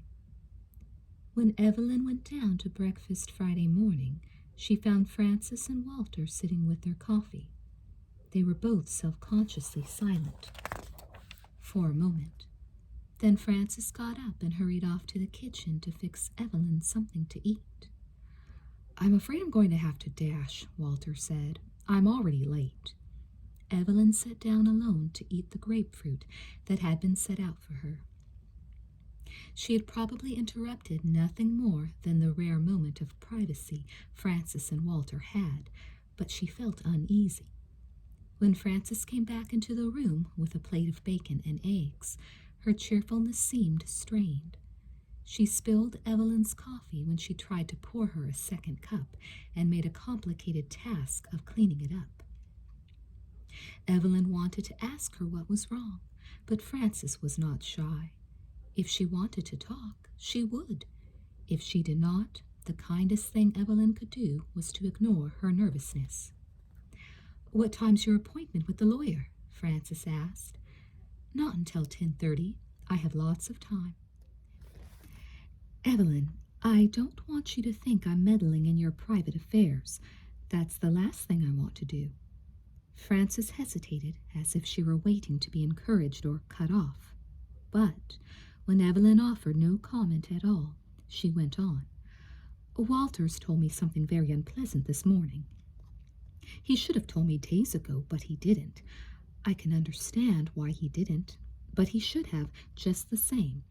I don't know whether it's really important or not, but if anything happened and I hadn't let you know about it, I'd never forgive myself. What is it? It has to do with Bill. He's been in love with Anne, you know. Up until several months ago, all of us thought she was probably going to marry him. Then, just like that, it was over. For Anne, anyway. It wasn't for Bill. Of course, he was hurt, but I never would have thought, even so, that he could behave the way he's been behaving. How has he been behaving? He's been doing a lot of talking, Evelyn, about Anne, mostly, but for some reason I don't quite understand, except that he must think it's a way of hurting Anne. He's been talking about you. About me? I wouldn't say anything about this at all if Bill hadn't told Walter he was thinking of going to your husband's lawyer. Walter told him he was out of his mind. To my husband's lawyer? To say what? To do what? Why? To make trouble in the divorce proceedings. Evelyn, I haven't any idea what arrangements you've made. I don't know anything about your divorce. It's none of my business, but if there were any possibility that your husband would like to make trouble, sometimes men do, at the last minute, because of money or... But what could Bill say? What was he thinking of saying? He was thinking of offering evidence to prove that you and Anne... Francis hesitated in embarrassment. Are lovers. He even asked Walter if he'd testify, and he said he could get the names of a couple of army pilots who were in a helicopter. It sounded just crazy to me, and Walter said he was pretty sure Bill wouldn't go through with it, but he wasn't positive. If you went into court without knowing and something came of it... Evelyn sat, staring at Francis. It may be nothing at all, Evelyn. It probably isn't. Do forgive me. I just didn't feel I had any right not to say something.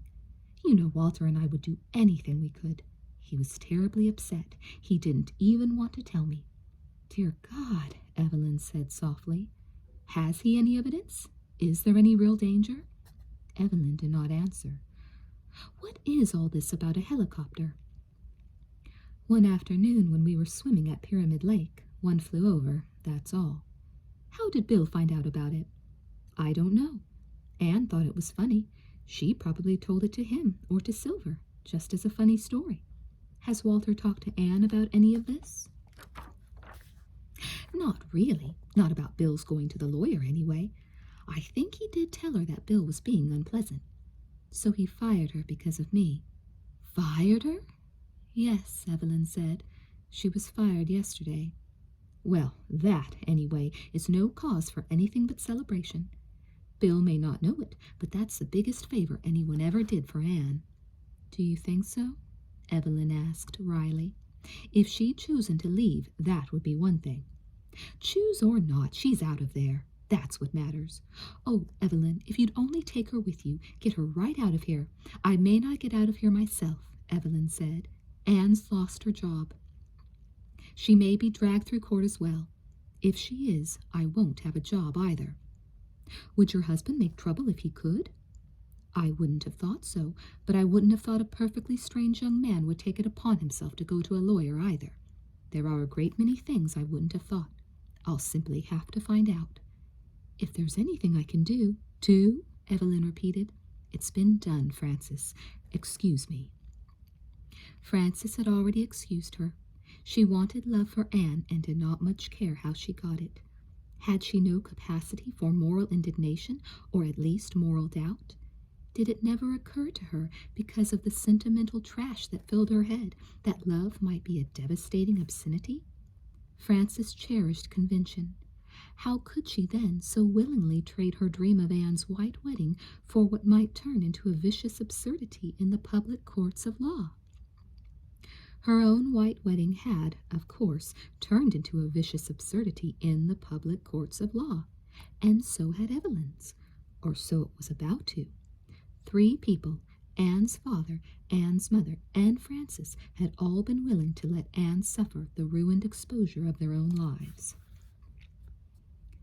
I will not, Evelyn said aloud in the empty quietness of her room.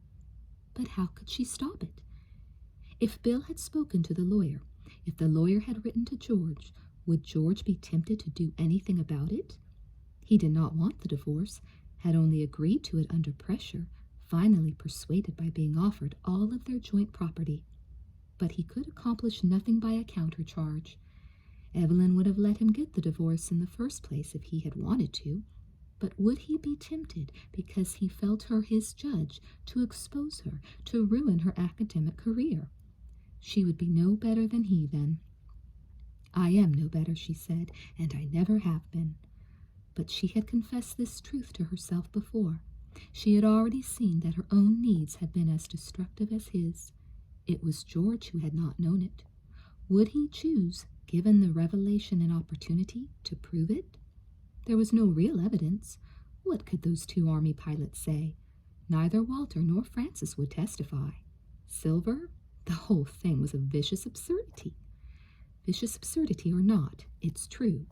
And could she, under oath, deny it? I could not. Evelyn picked up her purse and gloves, went back downstairs, and left the house. She did not turn toward town. She chose instead the street she had walked her first evening in Reno, past the morning lawns of playing children, past the neighborhood store, to the short hill, that little rise of ground that could obscure the fact of empty miles of desert. Evelyn did not hesitate. She walked on up the hill and along the 3 short blocks that brought her to the desert's edge, cut off from the town by nothing but a broken bit of barbed wire fencing. She ducked through it and stepped out onto the desert itself. The heels of her shoes sank a little in the sandy soil, but she went on walking out into the sun that this morning seemed robbed of its intensity by a cool wind coming off the mountains.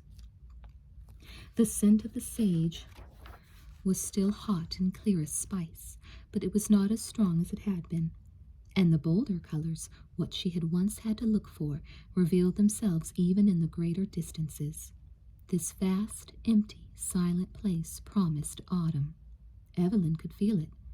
If I lost my sense of smell, if I lost my sight, I would still know where I was. There was never water here, not fresh water. The earth requires the insignificant vulnerability of living cells to build its silence of dust and fossil, consuming life, transforming death into monumental mountains and grains of sand. No man's investment of suns will ever claim this land, nor will his genius for destruction change it. The scattered seed and the shattered atom fall indistinguishably together upon the silence like fertile rain, the land reclaiming man. Evelyn had walked half a mile into her own vision of the desert before she turned and looked back at the curiously regular edge of town she had left. When they were got out of the wilderness, they presently saw a town, and Faithful was tried there and died there, but for defending his convictions, not for giving them up. If he'd surrendered divine faith to human faith, he would not have been killed, nor would he have escaped, however. He would have stayed. Evelyn began to walk slowly back the way she had come, neither faithful nor Christian. There is no allegory any longer, not even the allegory of love. I do not believe. Even seeing and feeling, in fact, what I do not believe, I do not believe. It's a blind faith, human faith, hybrid faith of jackass and mare. That's the only faith I have. I cannot die of that. I can only live with it, damned or not. If nothing happens, if Anne isn't dragged into this, I'll let her go. I'll never touch her again. And if she is, I won't go to court. I won't get the divorce. I'll go back to George. If only she isn't dragged into this, I swear I'll... Swear to whom? To chance, to fate, to the little gods of the desert and the lake, to the one large God whose ordinance I may not, after all, break. To everything I don't believe in, to everything I know, to my own blind human faith, I'll never touch her again. It seemed a long way back to the broken barbed wire. It seemed a long way back past the house, where Anne must still be asleep, to the center of town and Arthur Williams's office. As Evelyn rode up in the elevator, she made herself think, not of the universal images among which she could not quite find her place, but of the petty, unpleasant facts which were her own to deal with. "Here for the dress rehearsal?" the secretary quipped cheerfully. Evelyn nervously considered her dress, which was not what she had planned to wear in court, before she recognized the irrelevant humor that was intended. Her belated smile was a wry apology, a social straw the secretary floundered for through 3 measures of unmusical laughter. In the embarrassed silence that followed, Arthur Williams' office door opened, and a grim-boned, awkward woman struggled out through the elaborate ritual farewell Arthur Williams imposed on all his clients. Evelyn, as apprehensive as she would have been if she were about to be asked to dance, braced herself for his greeting. But she was better prepared than she had been before, and managed to maintain some dignity of her own in spite of him. "I've been able to arrange a hearing for 10 o'clock Monday morning," he said, quietly, once he was settled at his desk. "I assume you'd like it private." "Please," Evelyn said. "Is it possible?" "And customary. There shouldn't be any reason for the judge to refuse. Has Mrs. Packer agreed to be a witness?" "Yes." "Good. Now you'll have to answer a few questions about your place of residence, because only permanent residents of Nevada can be granted divorces. When I ask you for your address, you must give Mrs. Packer's address. I will also ask you if you have any other home or place of legal residence. The answer is no. Then I will ask you if it has been your intention, and still is your intention, to make Reno your home and residence for an indefinite period of time. The answer is yes. But I plan to leave Reno almost at once. An indefinite period of time is variously defined, Mrs. Hall. Because the plane might be late, she could swear that she intended to make her home in Reno for an indefinite period of time. Evelyn wondered if the divorces who stayed on in Reno were those who, having broken their marriage vows, could, nevertheless, not bring themselves to commit perjury. It was a last-ditch morality she knew she could not take seriously. Perhaps being able to answer 2 of the 3 questions honestly was an unusual privilege. She was learning to treat laws as most people treat poems, making them mean whatever she wanted them to, without reference to the author's intention or achievement. Her aptitude tests had always indicated that she would be a clever lawyer. Arthur Williams went on to outline a number of factual questions: the date of their marriage, the date of their separation. He explained why the written agreement of settlement should be entered as evidence, but not merged in the decree the court might award. Then I will ask you to describe to the court the defendant's acts of cruelty upon which you rely as a cause for divorce. You need only mention his refusal to work, his extravagant spending, his extreme rudeness to your friends, his indifference to you. And those facts are enough to establish cruelty? Anything that has caused you extreme suffering is cruelty in the eyes of the law, Mrs. Hall. People have been granted divorces whose complaints seem extremely petty. It is not the act itself that's important. It is the effect of that act upon the plaintiff. I see, Evelyn said. Plaintiff was an unpleasant word. It whined into sound and then cut itself off with martyred abruptness. One consolation she would have if George brought a countersuit was that she could be called the defendant. It was a title that seemed more accurate. It sometimes helps to remember that you are not on trial. Your husband is, in absentia, of course, so it needn't be unpleasant for either of you. I wish I found that comforting, Evelyn said. Mr. Williams, is there any possibility that the divorce might be contested? I had assumed not. Are you expecting your husband to cause any trouble? Not expecting, no.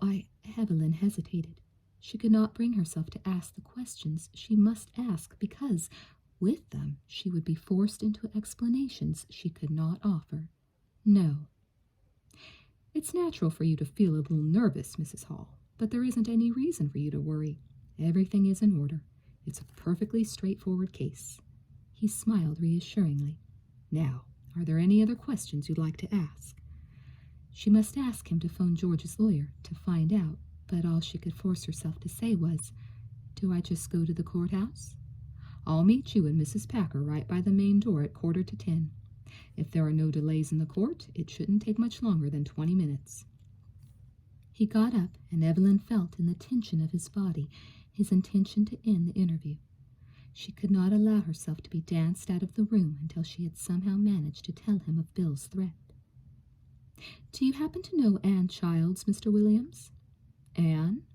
Her question had obviously thrown him more violently off pace than she could have anticipated, for he echoed the name as if to ward it off, and his body froze in an incompleted gesture. He had to struggle into movement and speech. Her father was my partner. I didn't realize that. Of course you know her then. Do you know any of the people who work with her at Frank's Club? Know them? Yes, I know them. Arthur Williams answered, and he seemed to take this question as a kind of lifeline, for he pulled himself up to it with a rhetorical vigor that was almost desperation. The husband of that wretched woman you just saw leaving this office, for instance. He was a dealer until his gambling habits were too much even for the management.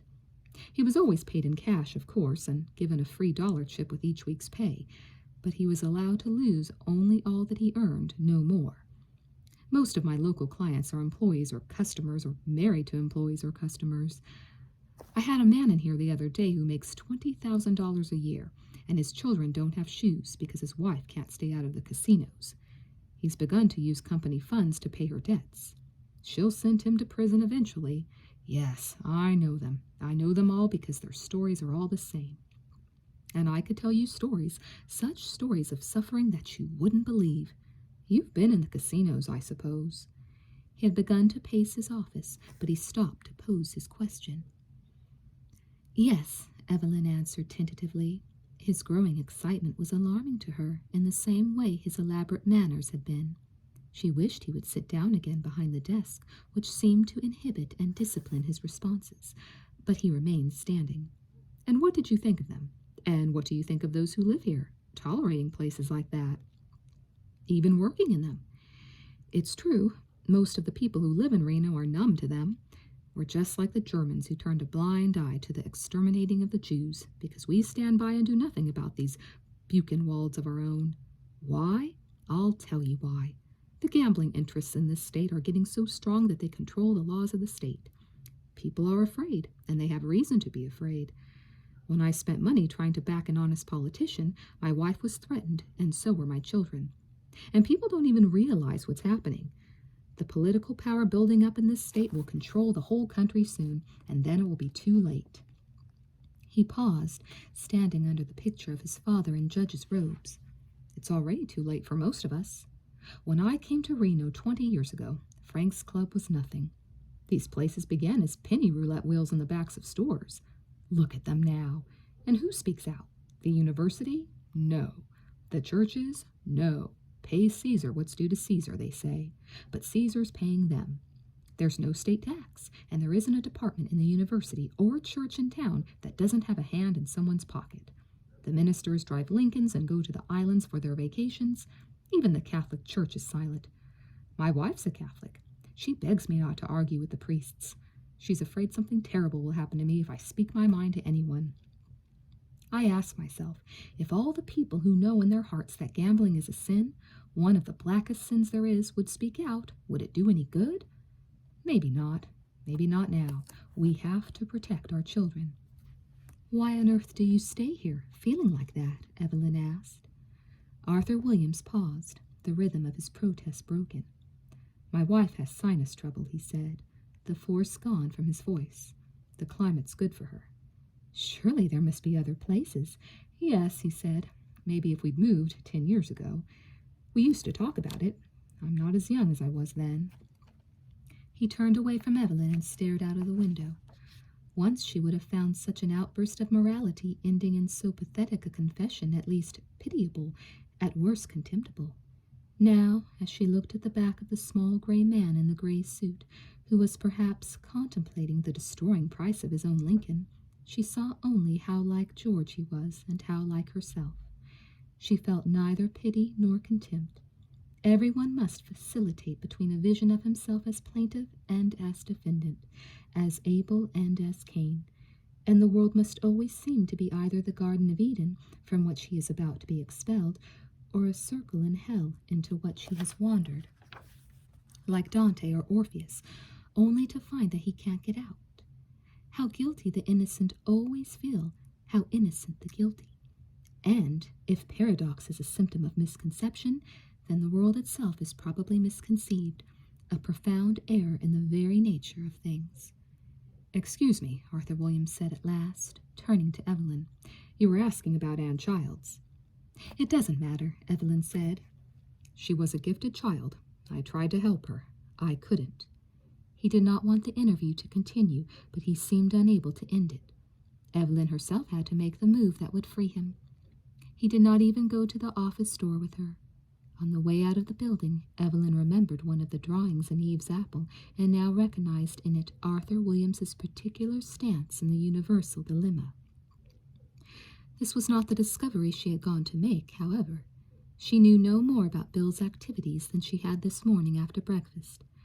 Evelyn realized that, if she was going to find out what he had or had not done without exposing herself or Anne, she had only one choice.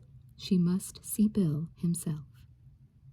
She had not been to the club before in the early evening, but her sense of time deserted her almost immediately after she had let herself be pulled through the doors by the urgent and inevitable crowd. The noise she was prepared for still sent its violent and continual prophecies like currents of fear along her nerves. She was afraid, not in decorous timidity as she had once been, not in anticipation of personal encounter. It was pure claustrophobia which embraced her like the intimacy of her own skin, but with a pressure so appalling that, for the moment she suffered it, it was a physical agony she did not imagine she could endure.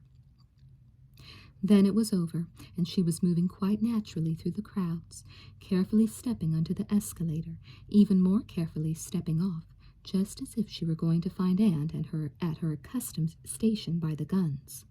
But the corral, for all its gross familiarity, was a different place without Silver's garish presence and uncertain greeting, without Anne's preoccupied and unnatural height in the far corner.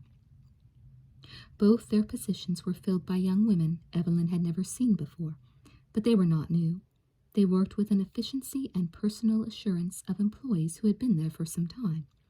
Evelyn checked her resentment of them both, for, though she missed Silver and was angry about Anne's dismissal, she certainly should be as happy as Frances to know that Anne was free. Evelyn herself should be free now to see the club as she would have seen it if Anne had not been working there. Would she have taken an attitude similar to Arthur Williams? He saw it as a place of the most corrupt usury and human suffering, a Buchenwald, the third ring of the seventh circle of hell. If it was not moral, it was visual melodrama. Nothing here recalled the terrible, skeletal despair of the Jews, nor were there the contorted expressions of greed and rage that were accredited to the money breeders.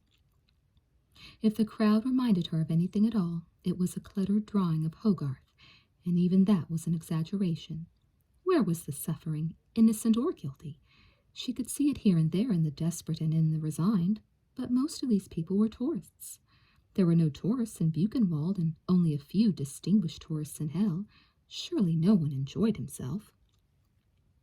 But Evelyn was not here to define the moral climate of Frank's club. It should not really matter any more. That it did was only an indication of Evelyn's private uncertainty. She studied the general to avoid the particular. She was studying the crowd to avoid Bill, not to find him. Evelyn forced herself to look for Bill, but she could not see him. She went to the cashier to inquire. "He's on break, love, but he ought to be back to check in with us in about 10 minutes. "Thanks." As she found a place to stand and wait, claustrophobia threatened her again. She focused her eyes on a sign, Frank's Club for Fun and Games, and she focused her mind again on the crowd with determined and cheerful detachment. People were having fun. If the club was making money, which made the Dix family rich and powerful, it was also creating a rather marvelous mock welfare state, based on the redistribution of wealth by means of acts of pure charity, support of education and religion, road building, and law buying. But Anne would argue that all industry buys law. Play only what you can afford. The club encouraged moderation. Had there ever been such a sign at a department store sale? If the employees were given free dollar chips with their pay, surely the practice was no different from the 10% discount and generous credit, carrying compound interest, granted to any clerk. Frank's Club felt a particular moral responsibility to its employees, teaching and reteaching the Golden Rule. Anne had brought home the latest paraphrase. All you have to do is put yourself in the other guy's place and do him like you'd like to be done. This is it in essence. There was a failure in aesthetic values, one had to admit, but in the culture of North America, Frank's Club could not really be singled out for its bad taste. Its writers and interior decorators had at least some dim sense of historical tradition. She was begging the question, of course. Frank's Club was corrupt in its purpose, and no matter how amusingly, honestly, and generously that purpose was carried out, it should not be overlooked or excused. Hiram O. Dix made money out of men's weakness for gambling. Was gambling evil in itself, then? A good many churches did not think so. Bingo had become an important source of income. Then the evil must be in the fact of private enterprise. Hiram O. Dix made money. Even the dimmest-witted congressman could recognize this morality as subversive. Her mind was playing games much more dangerous than any Frank's Club could offer. If she could accept this place as a microcosm, no better and no worse than any other, simply representative, she could as easily rationalize the last vestige of her private morality into meaninglessness. And she wanted to. Her fear was that she could not accept this world, that she could let Anne go. You wanted to speak to me? Yes, Bill, I do. Can I buy you a drink? He asked, cordial but uneasy. Thank you, no, Evelyn said. No sociability could alter the directness of the question she had come to ask, and neither delay nor privacy would alter the threat of his actual aggressive presence. I've heard this morning that you were thinking of going to see my husband's lawyer. Bill's face tightened, and his cheek was shadowed by a flickering nerve. Have you seen him? No, Bill said. I was angry. Anyway, there was nothing he could have done. I had to be sure, Evelyn said. I loved her. He spoke with energetic defensive anger. I wanted to marry her. I understand that. Do you? Do you really know what it's like for a man to watch the woman he loves doing what she's doing? It made me mad. He stopped, forcing himself to be quiet. It doesn't matter now. It isn't any of my business. I suppose I should apologize. No, Evelyn said. Is she going away with you? I think not, Evelyn said. They stood, looking at each other. Then Evelyn turned away and walked through the crowd to the down escalator. If anyone should apologize, she should, or Anne should. But Anne, at least, had the sense to know that she could not marry Bill. If he was suffering now, he'd get over it. He did not have to live for 16 years with a woman who could not be his wife and yet could not bring herself to admit it. Evelyn wondered if he'd ever know how lucky he had been. Anne was free then, of the club, of Bill, and, because there was no threat of countersuit, of Evelyn. Evelyn could let her go, and now she must. Why? Because, even spared this particular exposure, the world would not let them alone for long. There would be other Bills, a great many more of them in Berkeley than in Reno, who, loving Anne or not, would be self-appointed judges, and few of them would be as reticent about taking action as Bill had been. They would live among an army of special assistants to the dean who felt morally obliged to uphold that old dictum, marriage is the best life for a woman. Clichés were only a sin in literature. In life, if they happened to be true, there was no intellectual campaign that would defeat them. Did she believe that marriage was the best life for a woman? Of course. She believed it just as she believed that this huge penny arcade was not, as Anne would have it, only another of the many mansions of God. As Anne would have it. Anne could not argue for the club, and she would not argue against marriage. She would say, for the while then. And, if she ever wanted to marry, Evelyn would let her go. But she must let Anne go now. If she would not let Anne go under these circumstances, she never would. No, I never would. I love her. There was no one downstairs when Evelyn got back to the house. Walter had gone out with his new girl.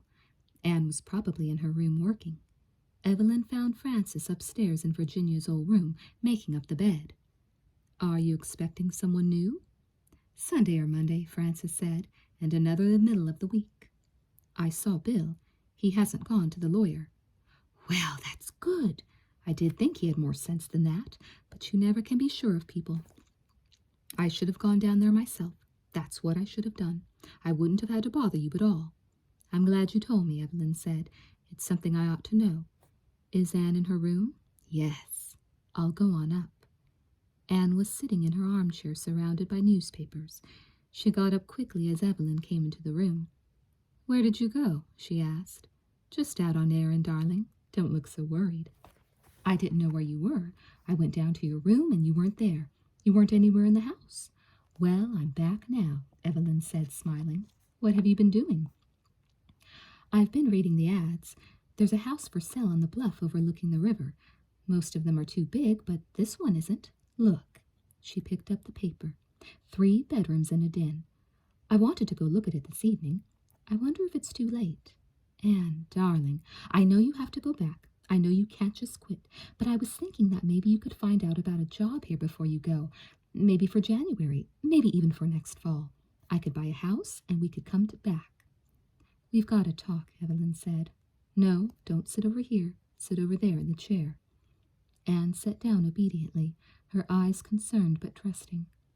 Evelyn realized that this final suggestion of compromise was only preliminary to total surrender.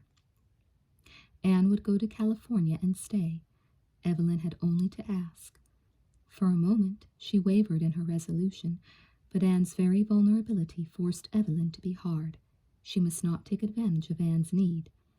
"I've just been down to the club. Did you know that Bill was thinking of going to George's lawyer to tell him about you and me? He didn't, but he might have. You might have been involved in the court proceedings, very nastily involved. He never would have done it. Anyway, I wouldn't have cared. Maybe not, but I would have cared. It frightened me, and it still does frighten me to think what might have happened. You're young, and you're independent.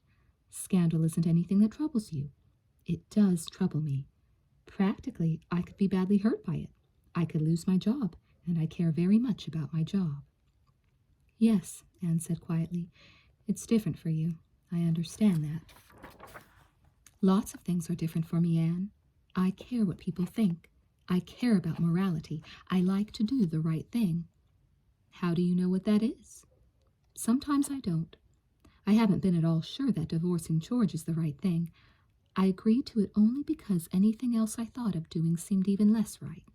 So many little dishonesties are involved. So many rationalizations are necessary. It's a demoralizing business. It makes you begin to question the meaning of everything you believe. But that's rationalizing too. Failure to live up to what you believe is right doesn't destroy the value of it. And one failure doesn't justify giving up entirely, or suggesting that someone else give up." "Give up what?" Anne asked. "I can't really argue about it," Evelyn said in sudden desperation. "I know I talk in cliches. I can't help it. I feel we're wrong, Anne. It isn't right. It isn't natural. I can't go on with it. I don't want to." Anne looked down at the newspaper in her hands. She was crying. "Anne," Evelyn said softly, "forgive me." "Nothing to forgive," Anne said, looking up. "I had a lovely time." She got up. "I think I'll go out for a drive. Maybe I'll take a look at that house, just for the hell of it. I'll see you." Evelyn was left, sitting alone in Anne's room. She got up quietly and walked to the door, but she did not go right out. She turned to look back at the room, at the chair where Anne had been sitting. "Why didn't you argue even a little? There isn't any argument for a lie. And it is a lie, my darling. Nothing else I've ever known has been as right and as natural as loving you, and there isn't anything I wouldn't risk, except you." Evelyn went back downstairs. Frances had finished preparing the room across the hall. There would be someone new Sunday or the next day. Evelyn went into her own room and sat down at her desk, but she could not work. It had been weeks since she had left the absolute weight of time, for, as trapped in any evening as she might have been, Anne had always been at the end of it to set her free. Now there was nothing to anticipate but Monday morning when, with her suitcases already packed, she would go to court to offer up, with guilt and goodness, the little perjuries that would free her of nothing important any more. The expected guests did not arrive on Sunday. Monday morning, not only Frances and Walter were up for breakfast, but Anne. Evelyn had hoped that somehow they would not have to meet again today after the tense hide-and-seek they had been playing all weekend. There was nothing left to say. Yet, when she saw Anne sitting at the breakfast table, she could not help being glad. "Evelyn," Frances said, "I'm awfully sorry. I'm expecting a guest about 10:30, and I think I must be here to greet her. But Anne can go to court with you. She's as good a witness as I would be, and she's got the car." "Couldn't Anne meet her?" Evelyn asked. "It's just that I think Mr. Williams is expecting you, Frances." "It's happened before," Frances said. "It won't matter to him. Anne knows what to do just as well as I do." "I'm sure she does. I just hate to. I wish I didn't have to ask either of you." "I won't stay in the courtroom," Anne said. "I'm called first. Then I can leave." "It isn't that." She looked down at Anne, who was obviously no more eager to witness than Evelyn was to have her. But, as it happened again and again, she seemed to be the only one who was available. Apparently no vow Evelyn could make would keep Anne out of court. "If you'd waited until next year, I could have done it," Walter said, getting up from the table. I guess you'll be gone tonight by the time I get home. We're going to miss you around here, but I guess you're glad it's over. Will you come see me if you're ever in the Bay Area? You bet I will. Goodbye, Walt. Goodbye. He took the hand she offered and then quickly and shyly kissed her on the cheek. Take care. I'm afraid Walter really is going to miss you, Frances said. I'd better go up and get dressed, Anne said. What time does your plane leave, Evelyn? 3 o'clock. Are you packed? Just about. Anyway, Frances said, you'll both be home for lunch. Yes, Evelyn said. Mr. Williams says it doesn't take more than about 20 minutes. Frances smiled. I'll miss you myself. As they drove together to the courthouse, Anne offered no amusing stories or interesting bits of information to disguise the real silence between them, nor did she sulk. She was simply quiet, her attention given to stop signs and pedestrians. Evelyn watched her and wanted to speak, but there was nothing honest that she could say aloud. She was silent, therefore, until they walked up the courthouse steps together and met Arthur Williams in the lobby. Mrs. Packer couldn't come, Evelyn said. How are you, Anne? Fine, Arthur. Anne's practically a professional witness, Arthur Williams said to Evelyn. When she was 10, she already knew court procedure better than her father and I did. How are Frances and Walter? Just fine, Anne said. We can go right on up. If you'll show Mrs. Hall where the waiting room is, Anne, I'll come and get you when it's time to go into court. They rode up together in the elevator to the second floor. Then Anne and Evelyn went together to the waiting room, where several other people had already settled in the uncomfortable wooden chairs. A young man got up to give them a place to sit together. Evelyn nodded and smiled, but she did not speak her thanks. She could not bring herself to break the apathetic silence of the room. It was neither shabby nor dirty, but it was small and bare, and the people in it only exaggerated its lack of personal definition. It was a room Evelyn had become familiar with on the stages of a dozen little theaters and coffee houses. The set located by the dialogue is a prison cell, a bus depot, a room in hell. The young man coughed discreetly into his hand. A woman reached into her purse and then furtively slipped a tranquilizer into her mouth, swallowing it without water. Someone's stomach growled. Everyone shifted guiltily. Evelyn felt the beginning pressure, the dizziness and slight nausea that she had become almost accustomed to since she had arrived in Reno. Her hands were cold and her mouth was dry. She prayed that it would not be long. She must try to relax. She looked over at Anne and saw in the stillness of her body and the quietness of her face an unself-conscious patience, a serenity that Evelyn had seen before often at the bar in Virginia City, on the beach at Pyramid Lake, on the terrace with Kate, and yes, sometimes even at the club when she moved among the crowds of people, almost a professional witness, bearing witness to the world at home in it. Anne became conscious of Evelyn and turned to smile, in her eyes nothing of her own need, only gentleness and reassurance. It won't be long, she said, and her voice did not seem to threaten the frail dignity of silence that the others kept. Then Arthur Williams was at the door, signaling to them. They got up and followed him down the corridor to the courtroom, which was empty except for the clerk, the judge, and a young woman who was talking with the judge. Anne and Evelyn walked down to the front of the room and sat down in one of the pews. Evelyn had to check her instinct to kneel. "Would you like me to wait outside after I'm through?" Anne asked quietly. "Not unless you'd rather," Evelyn said, and then she added, though she knew she should not, "I'd really like you to stay. I wonder when George's lawyer will arrive." "She's here." "She? That young woman?" Evelyn asked, surprised. "Yes, she's the one Arthur almost always uses." The young woman had taken a seat to the left and in front of them. Arthur Williams spoke to the judge for a moment and then stepped back. "Hall against Hall. Your Honor, may we have a private hearing? That will be the order of the court." Anne was called at once as a witness and sworn in.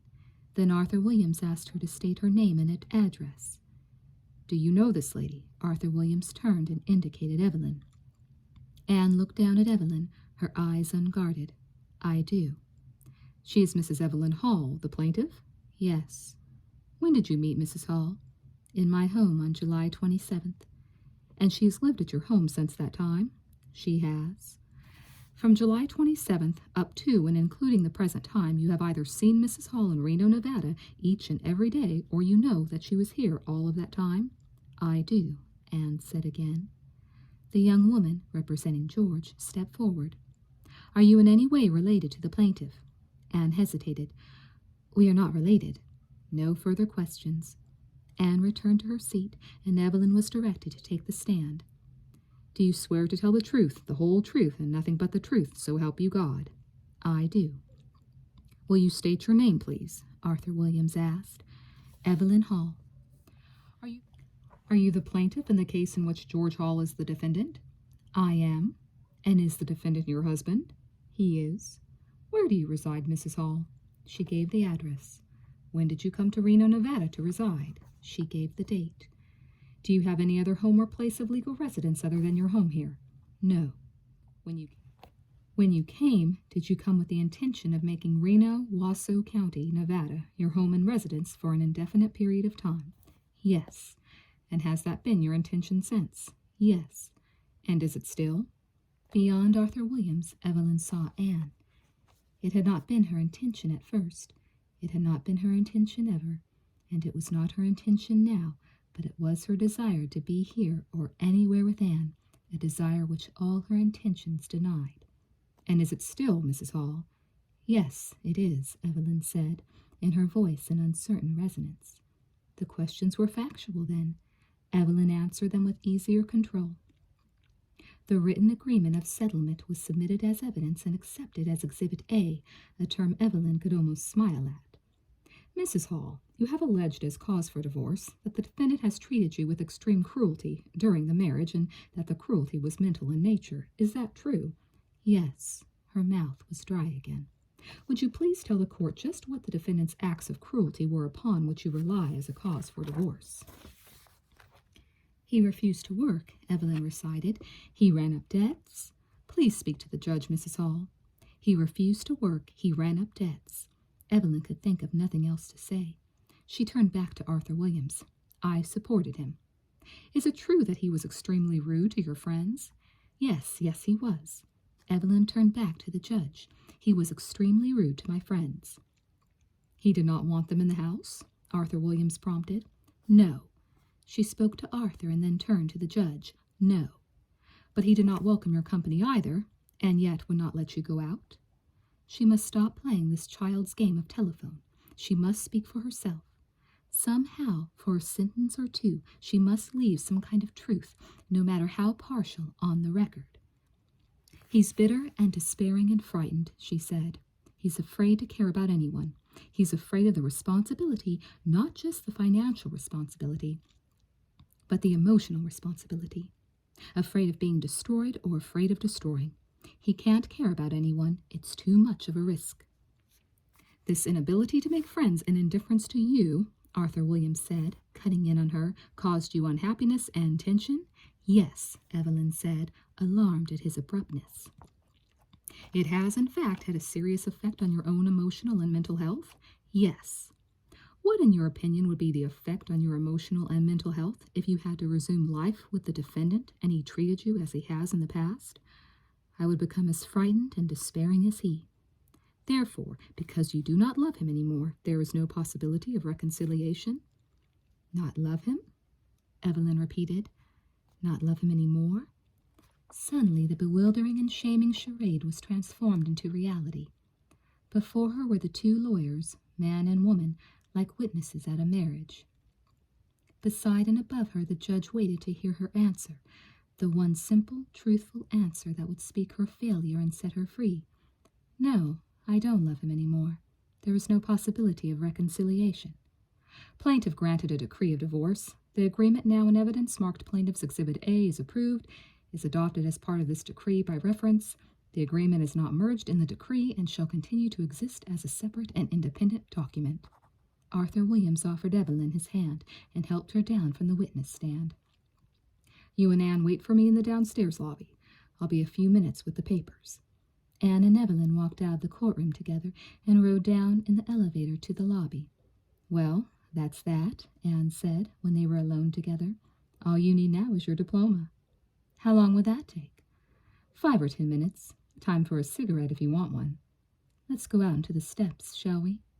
They stood together in the warm morning sun, looking down at the bridge and the river. A couple of old men sitting below them turned to stare and then turned away again. Evelyn looked up at the clear, immense, and empty sky. Then she turned to Anne and saw in her eyes the darker color of the day. It's a terrible risk, Anne. And the world's full of mirrors. You can get caught in your own reflection.